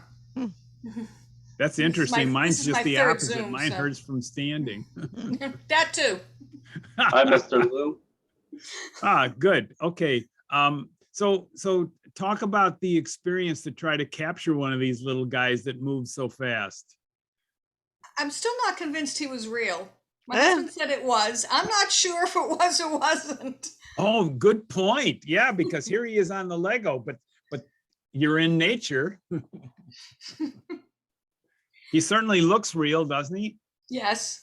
But talk about we know that your intent is that's the subject. So, you know, talk about how you decided either cropping or how you captured it. How much did you crop? I tried to get as close as I could, but there was something there, so I couldn't get. You know, they wouldn't let you on top of the Legos. So I did try to get as close as I could. I took a bunch. I did take a lot of shots of this one, and this was the best. I thought was the best one. The one that So you are could you actually snake saying him he out. didn't move? That was the thing. I'm not sure. I gotcha. I'm really not sure. By the way, is that iris? That could be a yellow and blue. Almost. Yeah, a little different, but. So when you look at this image, the subject is the reptile, right? Is it a noli or whatever they call it, or is some kind of a lizard? They probably have an app to find that out too. Yeah, probably so. Good point. So, but talk a little. Did you crop, or is this right out of the camera? That's right out of the camera. I've been so busy for the past 2 weeks. I'm be lucky to do anything. Sure. Yeah. So when you see this and your eye is definitely drawn to the outline of the reptile and what's happening there, what's your sense of, if you were, for example, if you were to now try to be objective about this image, what might you say to yourself about this image? That you might, you know, what are tweakings? I'm pointing like you can see where I'm pointing to. I like to get rid of the line that's coming out from the left. To me, I don't know, for some reason that bothers me. I don't know why. Yes, that one. Well, I would offer to you in response to that is that the eye will be pulled because it's light and it's reasonably sharp. Your eye gets pulled over there. When I'm looking at the eye or the top of the head of the reptile, my eye goes over to that line, and then that line can take you out of the picture. You know, I mean, some people would say, well, it's going to point to the subject. Well, yes, it is, but it can also cause the other thing. So I can see and agree with what you say. So keep going. I like to hear what you're thinking based on some of the stuff that we've said about pictures. What can you offer to yourself? I do wonder if it was cropped a little more on the right, how it would look. Sure. So what happens in that sense is the head of the reptile is really kind of in the center, and you know, does the right hand side of the picture add to the image? And for example, I don't know if this works. Hello, I'm not doing well on this. Why am I having trouble? Mine is not catching the, Well, maybe just describe it then. okay, take a couple, maybe take a couple inches off of the right-hand side. And that causes the head to move to, yeah, like that, and maybe even a little bit more. Not, yeah, so that one of the things that I tend to do is when, like I think Todd mentioned, when something opens to the right, for example, give it a little extra space to the right. So it opens up into the image rather than looking out of the edge of the image. That's kind of the thought behind it.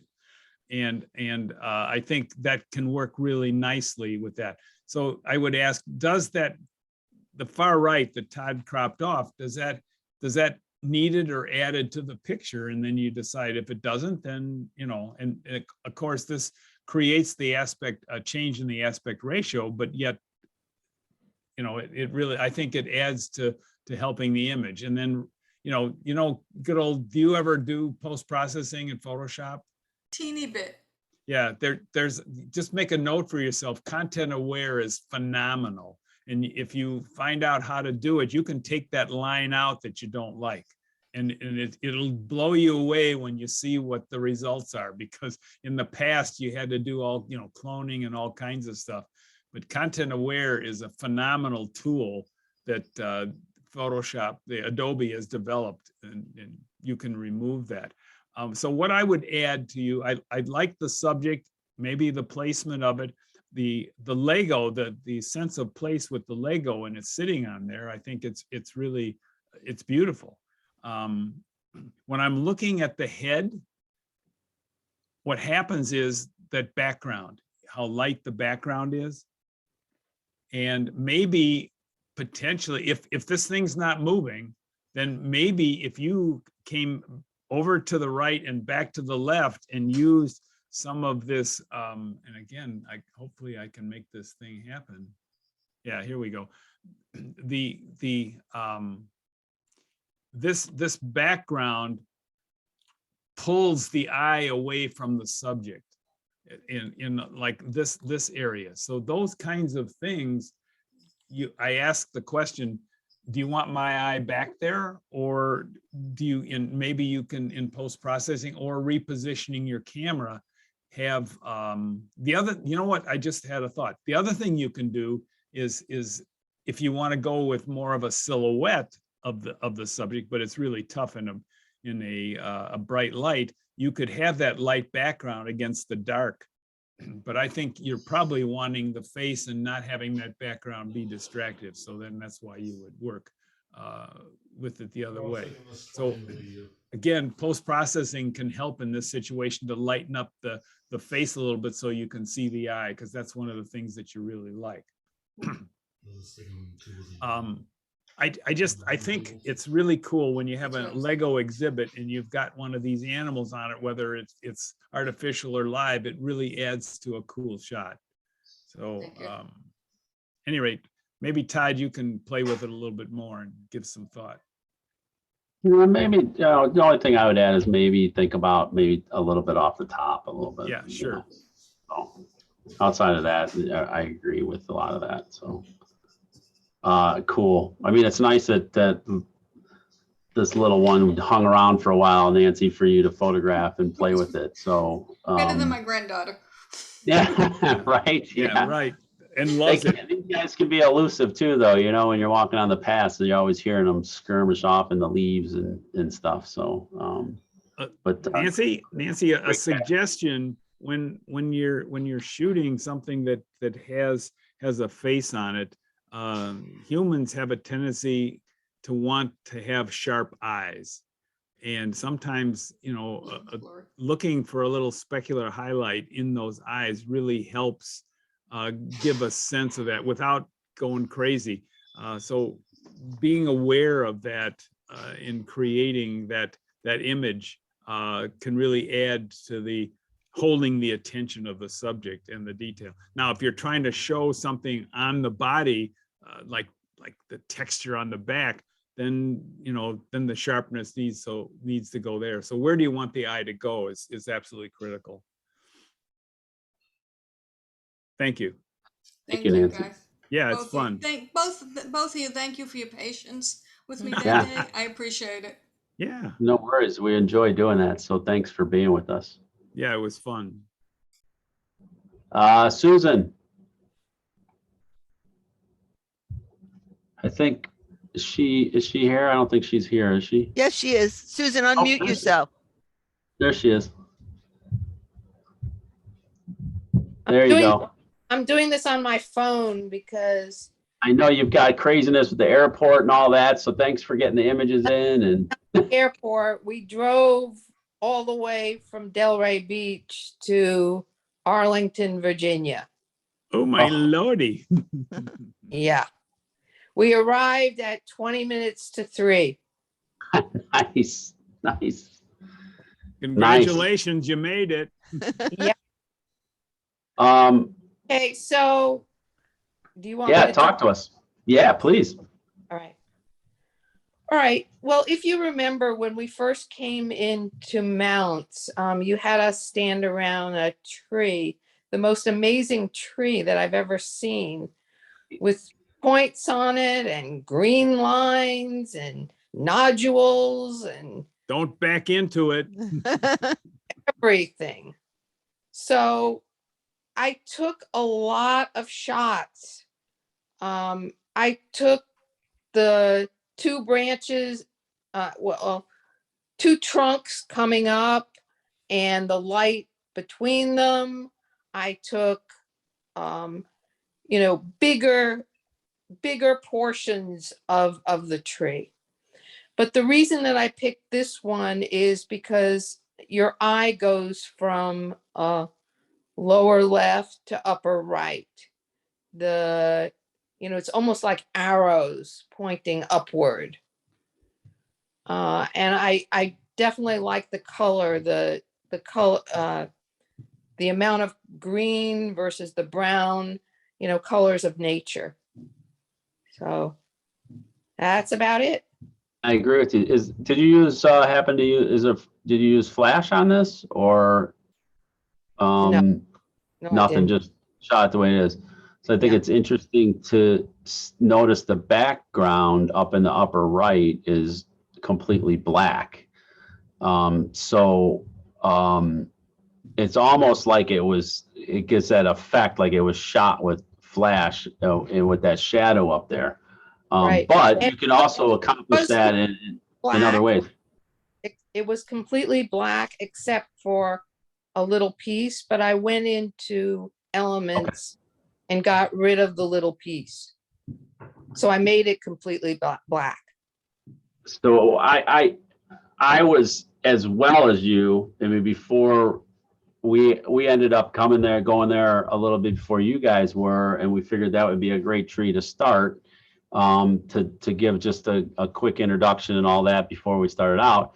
And I was drawn to these exact green parts of this tree as you were. Such beautiful lines and contrast. Just one of the most wildest trees that I've ever witnessed. Never seen one before.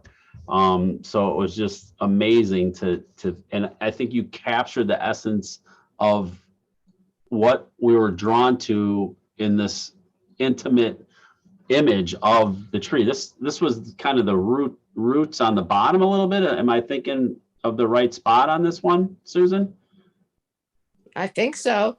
Yeah, because I think it was more brown, just brown up, going up the trunk. Well, what I enjoy about this is the angle that you chose to represent this, where it's a good energy flow through the picture space. You could have very well done it a vertical and followed those lines straight up, and I don't think it would have as much impact as it does on your choice of having this come across the picture space like this. And your description of from the brown on the bottom left up through the green to the points is just a nice flow through the picture space. One thing that, based on your description, that I would maybe like to see a little bit more is the emphasis of those points, because I think that was the points on the actual pieces that come off the tree, because I think that was such an emphasis of that tree. But I am really drawn to, my eye just plays in the green, I think, in this image when I'm looking at it. And I just get lost in it, and I'm intrigued more and more by it as I look more and more at this image, which I think is outstanding. That, I mean, when I'm looking at art and looking at pictures and I can get lost in it for a while, you won me over 100%. And so in this picture space, I feel that. You just look at the texture in there, right? Yeah. For how harsh that light was at that time, because that was at what, 1:30 when we got there, or somewhere thereof. Yeah. That, I mean, it's depending on really what you're shooting, but when something's in direct sunlight, it's really a hard time to shoot and photograph. And without a diffusion disc or anything like that, I think you did a great job. Now, maybe a diffusion disc would help in the one position here, this sharp shadow. Do you see this big point, which is so nice? Yeah. And it has that Yes. little bit of a harsh shadow. But Yeah. with that being said, I also like it too, because it really does show you how sharp that is as well. So there's two sides of that sword. Were you gonna say something, Susan? I just wanted to say that in post-processing, I moved the color up a tad, and I moved the light down a little bit. So it was, I purposely made it a little bit darker. Okay. And I like I like bringing up that saturation a little bit, because that green was really popping off that tree, and I think you brought that back by doing that. Yeah. So kudos to that. Couple just quick suggestions. Your focus is really good. I know it seems blurry down here, and I think maybe you could even just take up maybe a little bit more off here. I don't know. Because I don't want to lose this. There's so much power there. I don't know. I kind of like where it's at. But it's just a cool shot. Dad, did you want to add to Well, conversation? I am so intrigued with the green, hue versus the tone of the point kind of stuff. And look at the lightness of the line that's running. My eye goes right to those light lines in the green. That it's just drawn in there. And then I'm pulled up to that major large, hang on just a second. I was going to do something else in terms of pointing. Let's see if I've got the arrow. Well, I don't know why I'm having so much trouble with this thing today. Maybe I'll learn. Okay, so can you see my arrow or not? Yes, I Yeah. see it. There. So my eye goes from those lines up to that big one like that. And it seems to me my eye stays up there. You mentioned your eye was going from the lower left up to the upper right, if I remember right, correct? Well, I'm saying not necessarily my eye, but the flow of the picture is from Okay. left to upper Okay. right. Yeah, and so I was giving some thought to actually kind of the interplay for me is in that green with those points, and the out of focus down the lower left. You accomplish everything that you've talked about and what you like in the image by removing that stuff so it isn't distracting. So I really, I mean, this tree was so incredible. But you know what? If you have never seen that tree, this almost looks like an alien planet where you're coming in and you're landing and you're looking at. I mean, it's really such an unusual kind of thing, and you've got these things coming out of the ground. You have no idea with an abstract like this how large it really is. You know, I mean, it could be you know, down in the Southwest in the desert, and all of a sudden there's this green algae that's who knows what. It's just can be really crazy. I love that kind of stuff.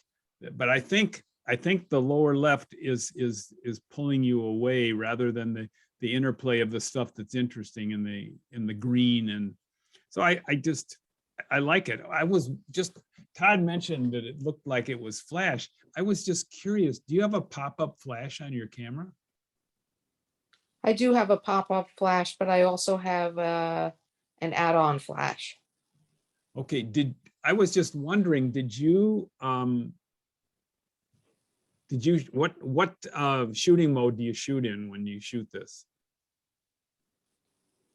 I shoot mostly in manual. Okay. So what I was thinking doesn't matter. It because of the contrast of the shadow, which you may have created that contrast by the way you post-process. You were saying you darken things up, that may have happened. Not shadow, that pointy shadow. Yeah, No, that was in the photo. I got you. Sure. Well, it was probably in bright sun, but I Yeah. love the angle that's created by the points versus the angle of the light line in the green. And I think Mhm. that being somewhat perpendicular, but then the angle you selected, I think is excellent. I really like it. And it's just a very unusual shot. So I would just offer the lower left may be distracting if you don't want me to spend time down there. So you can make an adjustment. So you would cut off the right side in order to get rid of that? No, the left side. Did I say I mean, the right? left- I'm sorry. The lower left. Yeah, the left side. Yeah. Well, Okay. ask yourself, where do you want me as a viewer to spend my time in looking? And if that is really helpful, you leave it. If it's not helpful, then you do something to adjust for it. Okay. That's the thought. And so it's important to you what you want to represent. Okay. I just think it was such an unusual subject, and what you captured with the green is cool. Thank you. With the points. Yeah. Thank you. Hopefully that's helpful, Susan, for you. Yes, thank you very much. Yeah. All right. So, because my dad likes to talk a lot. No, I'm just kidding. So we've been going honestly for 2 hours. It doesn't feel like it to me. And so we have a whole nother set of images. Understandable if you guys need to run or what, but we're going to quickly go through these and just give our comments. We're not going to have a whole lot of dialogue because we unfortunately don't have time for that. We could honestly talk for another 2 hours if you guys wanted to. But we'll go through these quick, give you guys some feedbacks based on our tips and those type of things. And then you guys will have that. So we'll record it. So if you guys have to go, I know we've spent a couple hours and it's getting to dinner time there. I love the 3 Gs over there. I finally got to it, Ira, and I had a great couple sandwiches there. The grilled Rachel was amazing. So I had fun with that. But because I know Ira and I were talking about what kind of restaurants can I hit, and I love the delis. So, but we're gonna go on and talk. It's in the same order. Yeah, go ahead. Will you be able to go fast on these? Yeah, Yes. we're gonna go fast. We're gonna go through them and just give our quick hits and talk about what we like and some quick suggestions, and then move on to the next one. Okay, that work Mhm. for everybody? Yep. And we'll have my dad go first since I took her first one, so we'll switch on this. Good. Yeah. You talk about the value of contrast. Look at how incredible the contrast is with rear lit versus the dark background. And I love the line that is created, the edge plus, the spine in the middle. And the angle that is created in this is just a really cool image. And I'm not sure. I mean, you can move in and do closer. I just like the way it is. And a little bit of that lower left corner, I think, gives just a little sense of place that is really good. And the fact that it's very soft works very nicely. So I don't specifically have any tweaks. I just like the way it is. It's very simple and it's very powerful. And congratulations, Adrian. I think it's cool. I like your choice of border too, Adrian. The color because I know you like to add those too, and I think it has a nice, real subtle touch to it. I love it. Just one quick suggestion maybe is in the upper right here, that lighter. I agree with this sense of place, but maybe making that all because it's so far away from the subject then maybe blacken that out and just seeing how that feels. But good stuff right there. I'm just great exposure. Excellent. And the sharpness is excellent. Yeah, really cool. All right, and then here's our third window. So it's unusual, like because of this was such a great spot. Typically we go on these. It was interesting because when I was looking at the images, that we got 3 shot in this frame. So I think it was really kind of cool that 3 people sat and kind of got very similar images. So we're not going to spend too much time on this because Adrian had very similar. This is just a little bit different than hers, right? This is one straight on versus her angle. And so what's unique is that you guys can get 2 different perspectives on this, which is, I think, really cool. And so the approach to having a little different angle coming from the side versus straight on and how that feels to you. But it's very similar. It's got the diagonal lines. What I like is that when I talked about with Adrian's image in the first one was that it showed that one, the woodpecker thing, and here she had shifted to the right and not shown it as much, but very similar to the other ones. So I don't know if we have to spend too much detail, but it looks like this is very deep depth of field because it looks like it's sharp all the way through. So that gives you another different perspective as well. Dad, did you? Just one suggestion. Maybe get rid of this bucket that's right here, this black bucket. That's right there. But just a couple real, because I really like it. And I think this is one that has a sense of more symmetry. So I would suggest do the exact same thing on the left shutter as you do on the right shutter. So either show that right hand edge or don't, but do it for both of them. I would recommend. The other thing I would suggest, because I love feel it, right? Like some. Yes, yeah. I would make the center of the window the center of the picture. I love the crop, the narrow crop. This is a cool way of looking at it.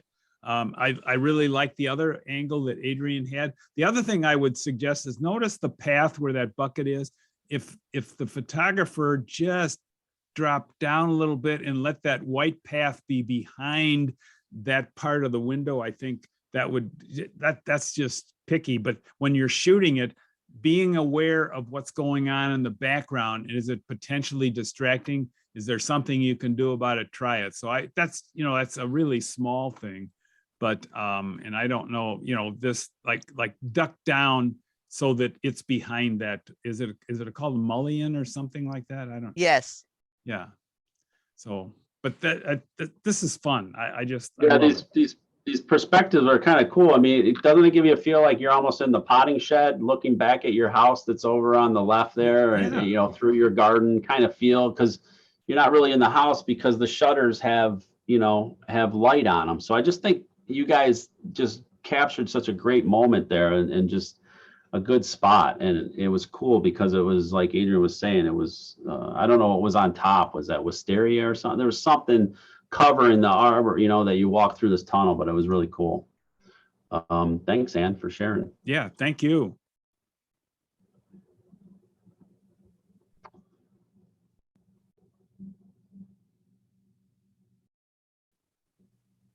It's you, Dad. Based on the discussion last time, why don't you start with this one? Based on what are you talking about? Oh, I'm sorry. I was thinking of something else. What I think is cool is look at the wonderful space and how this fits in the picture space. I really like that. I like the contrast that is created by the illuminated leaf and the darker background, but yet, I mean, it could work as a solid black, I guess, background, but it's really nice. And look at the sharpness of that center, vein on it. And I personally, in my own style, I love that little angle. There's a sense of energy flow that occurs as if it were caught in the wind, and there's a slight blowing of the leaf. And so there's a nice flow to that. And it makes it more dynamic rather than more static if it were exactly vertical. So I like it. Maybe just darken up some of the little white spots in the background, but basically the sharpness of this and the lines of this and the spacing of this have worked really nicely. Yeah, maybe cut a little bit off the bottom, that sort of thing. But I think it's a nice image, and contrast is what makes this image. I Go ahead. agree. I agree with it. Yeah, and maybe when you're there, if this is the same with Maureen's too, right? Maybe see if this shadow here that's on there, if you can, do a little grooming without, hurting the plant or anything, and or position yourself so that there's not that shadow there. So great shot. It's really cool. Love the rear light. It almost looks like a turtle shell that's illuminated. And Barbara, yeah. So these trees are pretty wild. They kind of, I don't know what it is with them. They just kind of remind me of elephants and just that whole kind of They do. kind of thought, in a way. And there's just, you can get lost in these, forever, right? And just have a lot of fun with them. Very interesting on what she chose to capture in this. And what I'm drawn to are these spots right here in the center. These protrusions off the tree, and then I come down and I just love how this root is wrapped around this root, and just you start getting lost and following in through here. So these are just great subject matters to play with, for a long time, and just the way they go about growing and those type of things. Couple suggestions offhand. It looks like maybe just looking over here that the horizon is tilted on an angle, because you can it looks like that just that representation of maybe that path there. I could be wrong. It might be my mind. It has a tend to be tweaked a little bit, but I get lost here. I'm thinking that there's a lot of pictures in pictures here, and so going in and finding spots of this tree to fill the frame with, these, taking the rule odds and getting these three, and then coming down here and playing with these roots. So my suggestion is playing a little bit and maybe thinking about what else you can eliminate and highlight in there, and coming back to the pictures in pictures kind of thing. Dad, did you want to add? Yeah, just real quickly, when you're doing pictures, and if you notice there's an area that is distracting, sometimes you can either go in closer or you can back up, and then it becomes a shape rather than the detail that may be chaotic or distracting. So I like what I'm seeing in this image. It's interesting. In one sense, real close, it almost looks like the mud flats in Yellowstone where they bubble and it's just kind of wild. And so the things that you talked about are important. A challenge when you're in a botanic garden is background. And what is going to be distracting to you, what gives you a sense of place. So I agree. One of the things that by Todd referring to the left-hand side, I noticed that there's a sign or something that's there that probably is vertical, but it's on an angle, which gives you an indication that it's not horizontal. If there's a brightness to there and the eye goes over there, it becomes distracting. So that's something to be aware of. And yeah, that kind of stuff. And then there's so much to play with, but I love the exposure on the particular tree, and it's kind of cool. And those roots, again, you can move back and show those roots, but then you end up with the stuff around it. You got to play with it, like Todd was saying, but I think it's a cool choice. I love the angle of the trunk in contrast to the angle or the line of the horizon that is, potentially there. It's just fun. I really enjoyed the place, and this is such a cool tree. So thank you so much. Yeah. Doris, we have Doris still here? Yes. Oh, there you are, waving. Oh, hi, Doris. one of the neat things with framing is what does it do to the eye? Does it pull you away or does it help? And because the center of this is almost the delicateness of tissue with this flower. I really love the way it's illuminated. I love what's happening, and the radiation that comes out or comes in from that draws your eye into the middle, so that can work very nicely. When one is shooting this kind of thing, and you can move the centerness of that. You can go leave it in the center like that where it comes into the picture. You can move it to the lower left, upper, you can move it around and you play with it as you're shooting it. The sharpness of this is beautiful. I love the fact that you filled the frame with it. When I was referring to the frame, one of the things that happens when I'm looking at the center and the brightness of the center, it's a little bit duller than the border, and my eye gets pulled out to the border, the white border part. This to me, I think it looks neat, but yet with this picture, I think it's distracting. I think it just, when I'm trying to look at this, my eye keeps going to this border.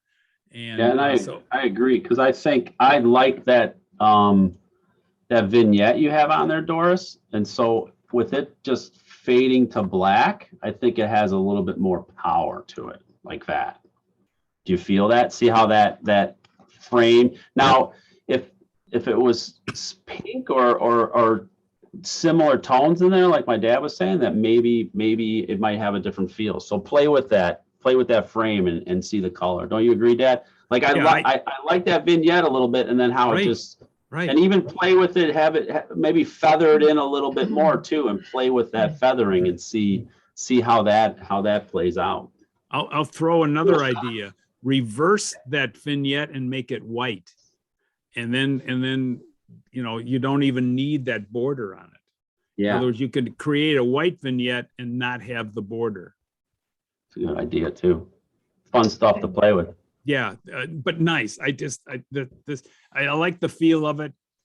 I get concerned about the border pulling my eye where you may not want it to go. Yeah, Doris, is that your macro setting too again? Yes, it is. Yeah, it's cool. It's Okay. great composition. Love it. Really. Yes. Yeah. Getting in there. It's Beautiful. cool. Thank you. Thanks for the comments. Sure. Yep. Eileen, there she is. So fun right here. Look at that. I mean, look at how beautiful those lines are. The exposure's good. One couple things I'm noticing right off the bat is how we talked earlier about our eye goes to bright and sharp. And I see the bright, but then when I get there, it doesn't look sharp. And so the sharpness looks like it's deeper in the image. And so, but I want those front ones that are hanging over, because they're so beautiful how they overlap and everything's great. And the background complements it too. See how we talked about contrast? We don't always have to have that dark background, because if you have so what's interesting about this is you have the real light foreground, which I would like to have those sharp. Then you have the dark layer that's right there where they're overlapping. And then you have another layer of contrast behind it that's lighter. And it's such a unique perspective going, you can just feel the depth of that whole thing. But one of the quick suggestions is your sharpness seems to be, here, down here on this, or on some of these here. And if in this picture, if they were on these, I think, or all of it, not the background, but all of those, I think it would pop a lot more. Don't you agree, Dad, with that? Yeah, I think one of the questions that happens so often when people are photographing, they're saying, well, what do I make sharp and what do I cause to blur? Like, the bouquet that you like in the background. And I think you ask the question, where do you want my eye to go and rest and spend some time? And you want that sharp. People don't like to spend time looking at something that's blurry. And so I think those points become really important to be sharp in this process. You can blur them a lot more, move in closer, and have that silhouette of those those leaf-like structures being sharp. They are, but you have to go through.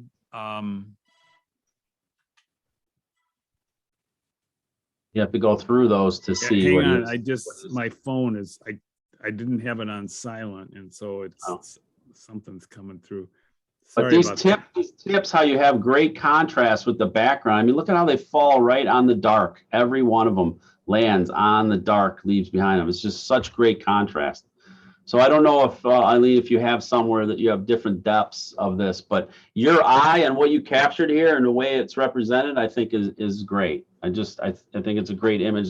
The only thing would be just that from this perspective is that sharpness on the lighter leaves there. So.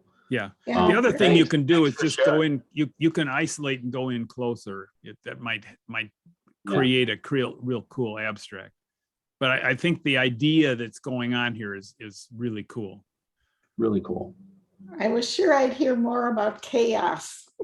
No, actually, it has a chaos level to it, but it's comfortable. I enjoy this image. I enjoy because of the contrast, right? So if it's all the same, if they're all the same tone and everything, and they're all merging, then yeah, it's total chaos. But you have such contrast between this layer and this layer and the layer behind that it works.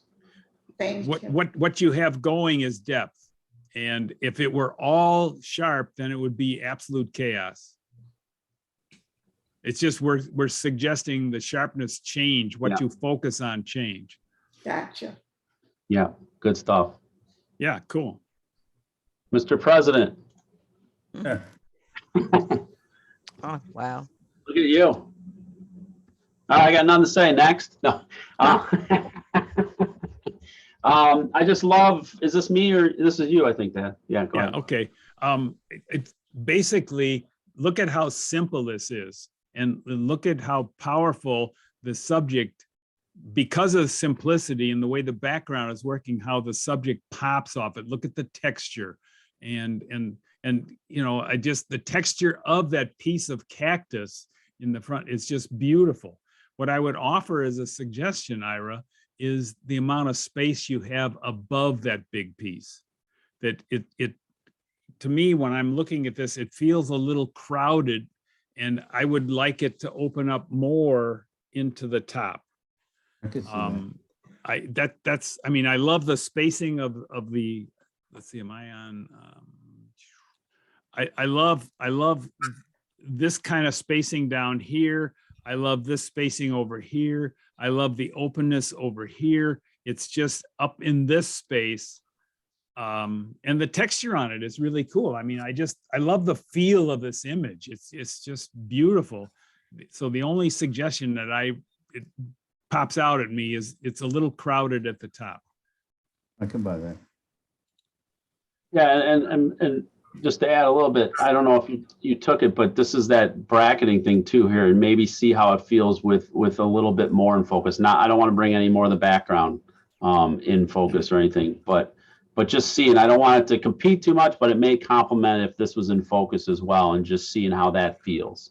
I don't know if you have those shot, but this is just such a great piece right there, just in your face. So I agree with Dad on the space above too. Yeah. Well, I would just throw that as you're making your decision, Ira, is that section back here. I think by having this out of focus gives additional, it's like a layering of depth. And so having this front piece be prominent, I really like that. The challenge becomes this little bit of brightness right here. And, so it's just, doesn't it feel good? I mean, you look at this thing and I want to spend time looking at it. And that's what I like about it. So. Yeah, and I love this little wrinkle over here. It's so fun. It helps. I'm not sure the word to describe it, but there's something going on in that. It's just not negative space. There's a little texture to it. So I think it's cool. So again, you know, nice work. And the tones and all that, and how it complements it, you know, the background complements it is really nice. Right. Cool. Up the good work, buddy. Thank you. We have Mr. Lauren with us. I think he left. So this one, actually, I came upon him, you know, a little bit later in the afternoon, and he was working on this, and really interesting working with him on this. What he was trying to capture and really get was the shadow here on this leaf, and then we talked about working to include some of the plant. What I like about it is he's got good space around the outside of it, above it, because it's kind of opening up. So we talked about having a little more space above it. There's good contrast within here with the background. Maybe could blur the background a little bit more because it is so far away. We probably could lose a little bit of the sharpness in there. So adjusting your aperture a little bit. I still want to get the feel because it's more, there's more included here. It's not as intimate as a flower image. So showing that sense of place is nice, but maybe just, you know, making the depth of field a little bit shallower. And that's a thing that you can do, again, we talked about before with bracketing, and see what feels right. Because it's really, honestly, it's hard to look at that viewfinder or that little LCD and determine really how great it feels, right? And I know we talk about that a lot, but we are big proponents of shooting with feel and emotion versus very technical kind of approach. You know, there's some other things in here that kind of merge and what have you, but I think it's all in all a nice representation of this plant, and the colors are beautiful. And you know, I it's pleasing to me. Dad, did you want to add to Yeah, that? I like the position of that. I like the space on each side, how it fits into the picture space. And I like the rear lighting on those leaves. I think that works really nicely. The only, well, I wouldn't say the only, but a suggestion I would make is that the light coming through the leaves up at the top becomes distracting. And when I'm looking at that leaf where you were saying he likes the light up there, shadow, is you know, a vignette could be helpful for this, or just even cropping the top of the picture if you don't mind changing the aspect ratio. I think that, but those, when I look at the leaf, my eye is pulled up in there, and then and give it a little space so that you know, like start bringing them in. So but that's kind of the idea. But I think it fits in the picture space very nicely, and it gives you a good representation of it. One of the things that I like to, in coaching with photographers, is I ask them, what are you trying to accomplish? And you mentioned the shadow. If that shadow is really important to him, then that needs to be where my eye go. My eye does not spend a lot of time on that shadow. It spends on the outline of those leaves. But I do see that. And so maybe, I mean, you don't have he the whole has plant. he shot all those, and this is the one I know I got you. Good. He gave us, but he has that. He was way in there when I came to him, and then we started working it. So super. But it was impressive to see that he saw that in his eye and stuff. So that was great, Lauren, and Excellent. I appreciate that. Yeah, thank you. Good shot. Yeah. See if Maureen's with us. I don't see her. No, she had to go. She had to bow out. Yeah. Oh, pretty. Yeah, very pretty. Go ahead, Dad, real quick. Real quick. It fits in the picture space beautifully. Look at the great contrast between the white of the petals of the flower and the background. So it allows that background to pop off of it. If you want to try to drop down the focus or the detail in the background, what you can do is make sure that you're parallel to the plane of these flowers, and then open up the aperture and get a shallower depth of field. But I just love, and my eye goes to right into this one, and then I start looking and seeing. It's like the yellow are equivalent to dots and creating a shape out of those yellow. And I just think it's a nice job. I like the space on the right, etc. So it's just the lighting is beautiful. The sharpness is beautiful, and the position is really nice, and the edges are good. Background works. So hip hip. Yeah, no, just maybe this little right here. Right, I is- agree. I tight. was just as I stopped, I happened to catch that with my eye. Right. But just the focus is great on this. Yeah. This is a very nice image, like Adrian said when it came up. She's like, oh yeah, I like it. It just feels good, and I'm a flower guy, so I appreciate that. But the separation and how it's positioned and comes across like that, I think is just well represented. Great job. Thank you. Nancy's with us, Miss Rainbow. There's a lot of hope in her shots. So let me ask you, we weren't going to have dialogue, but what is this? I was putting this in and I wanted to know, I was trying to think, what is this? And so what is it this? cut off bamboo? You know what? That's what happens when you get older. I don't remember exactly where it was. I mean, I know where it was, but I don't know. Yeah. Well, I think it's great. Just one suggestion is, I love how you filled the frame, but almost filled the frame. So I don't know how much this green adds I was just thinking, get rid of the green.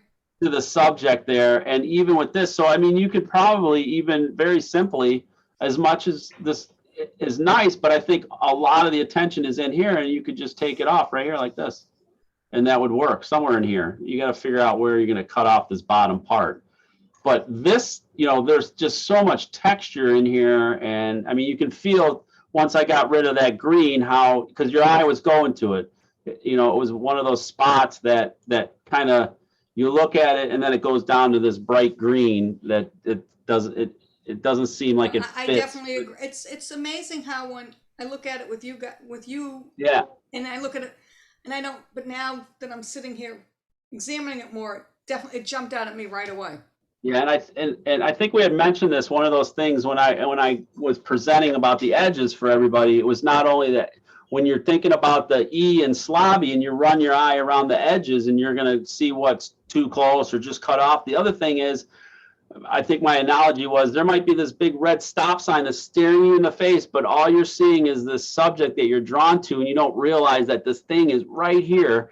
And so you're blocking, your mind's subconsciously blocking that out. So when you go to the E and go through edges, so you do subject, light, background, and then edges, clear your mind if possible, take all your emotion out of it and just look and say, is there anything, like close your eye, open your eye, see where your eye goes, and don't worry about the subject, don't worry about it, squint and feel it and see, and then maybe there's an adjustment you can make.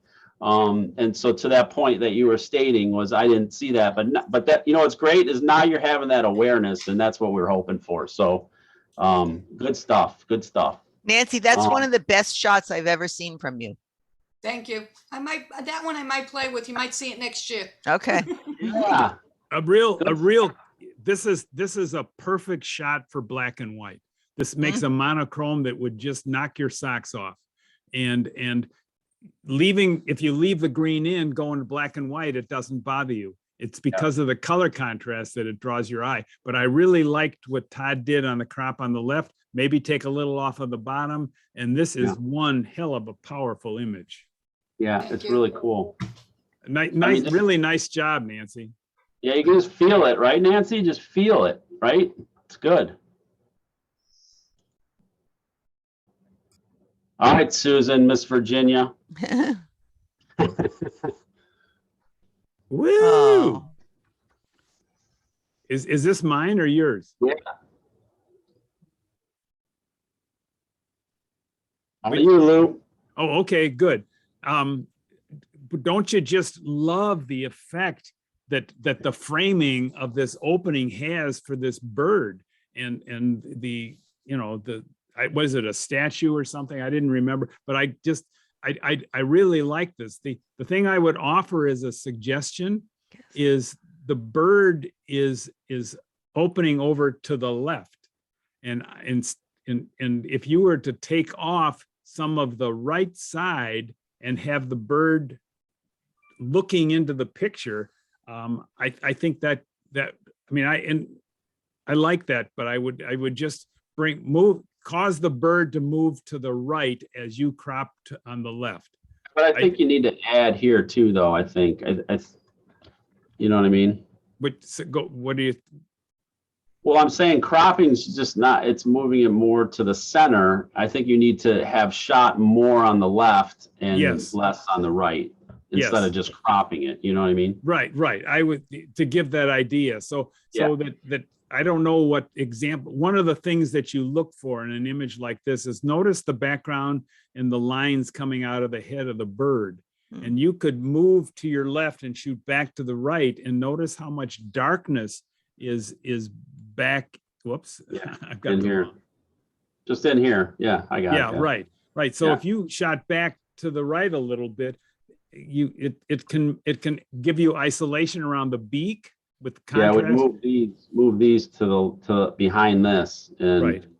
and then it would give some separation right here is what you're talking about, right? Right, exactly. And when you're shooting that you can try that. If you don't have any images and you're gone, one of the things you can do is in post is just to darken that stuff up a little bit to give, so it doesn't draw your eye back to that place. So I think that can work. But I love the framing. I think it's really a wonderful composition, moving in close, and all of that works so nicely for this. Awesome. Guess what? Thank you. This was No, thank wonderful. Thank you so much. Thank you. Oh, I mean, I just love you guys. I enjoy so much working with you guys. I'm honored to have, Hunt's connected me and Ira, and everything's been great. I hope you guys feel the same.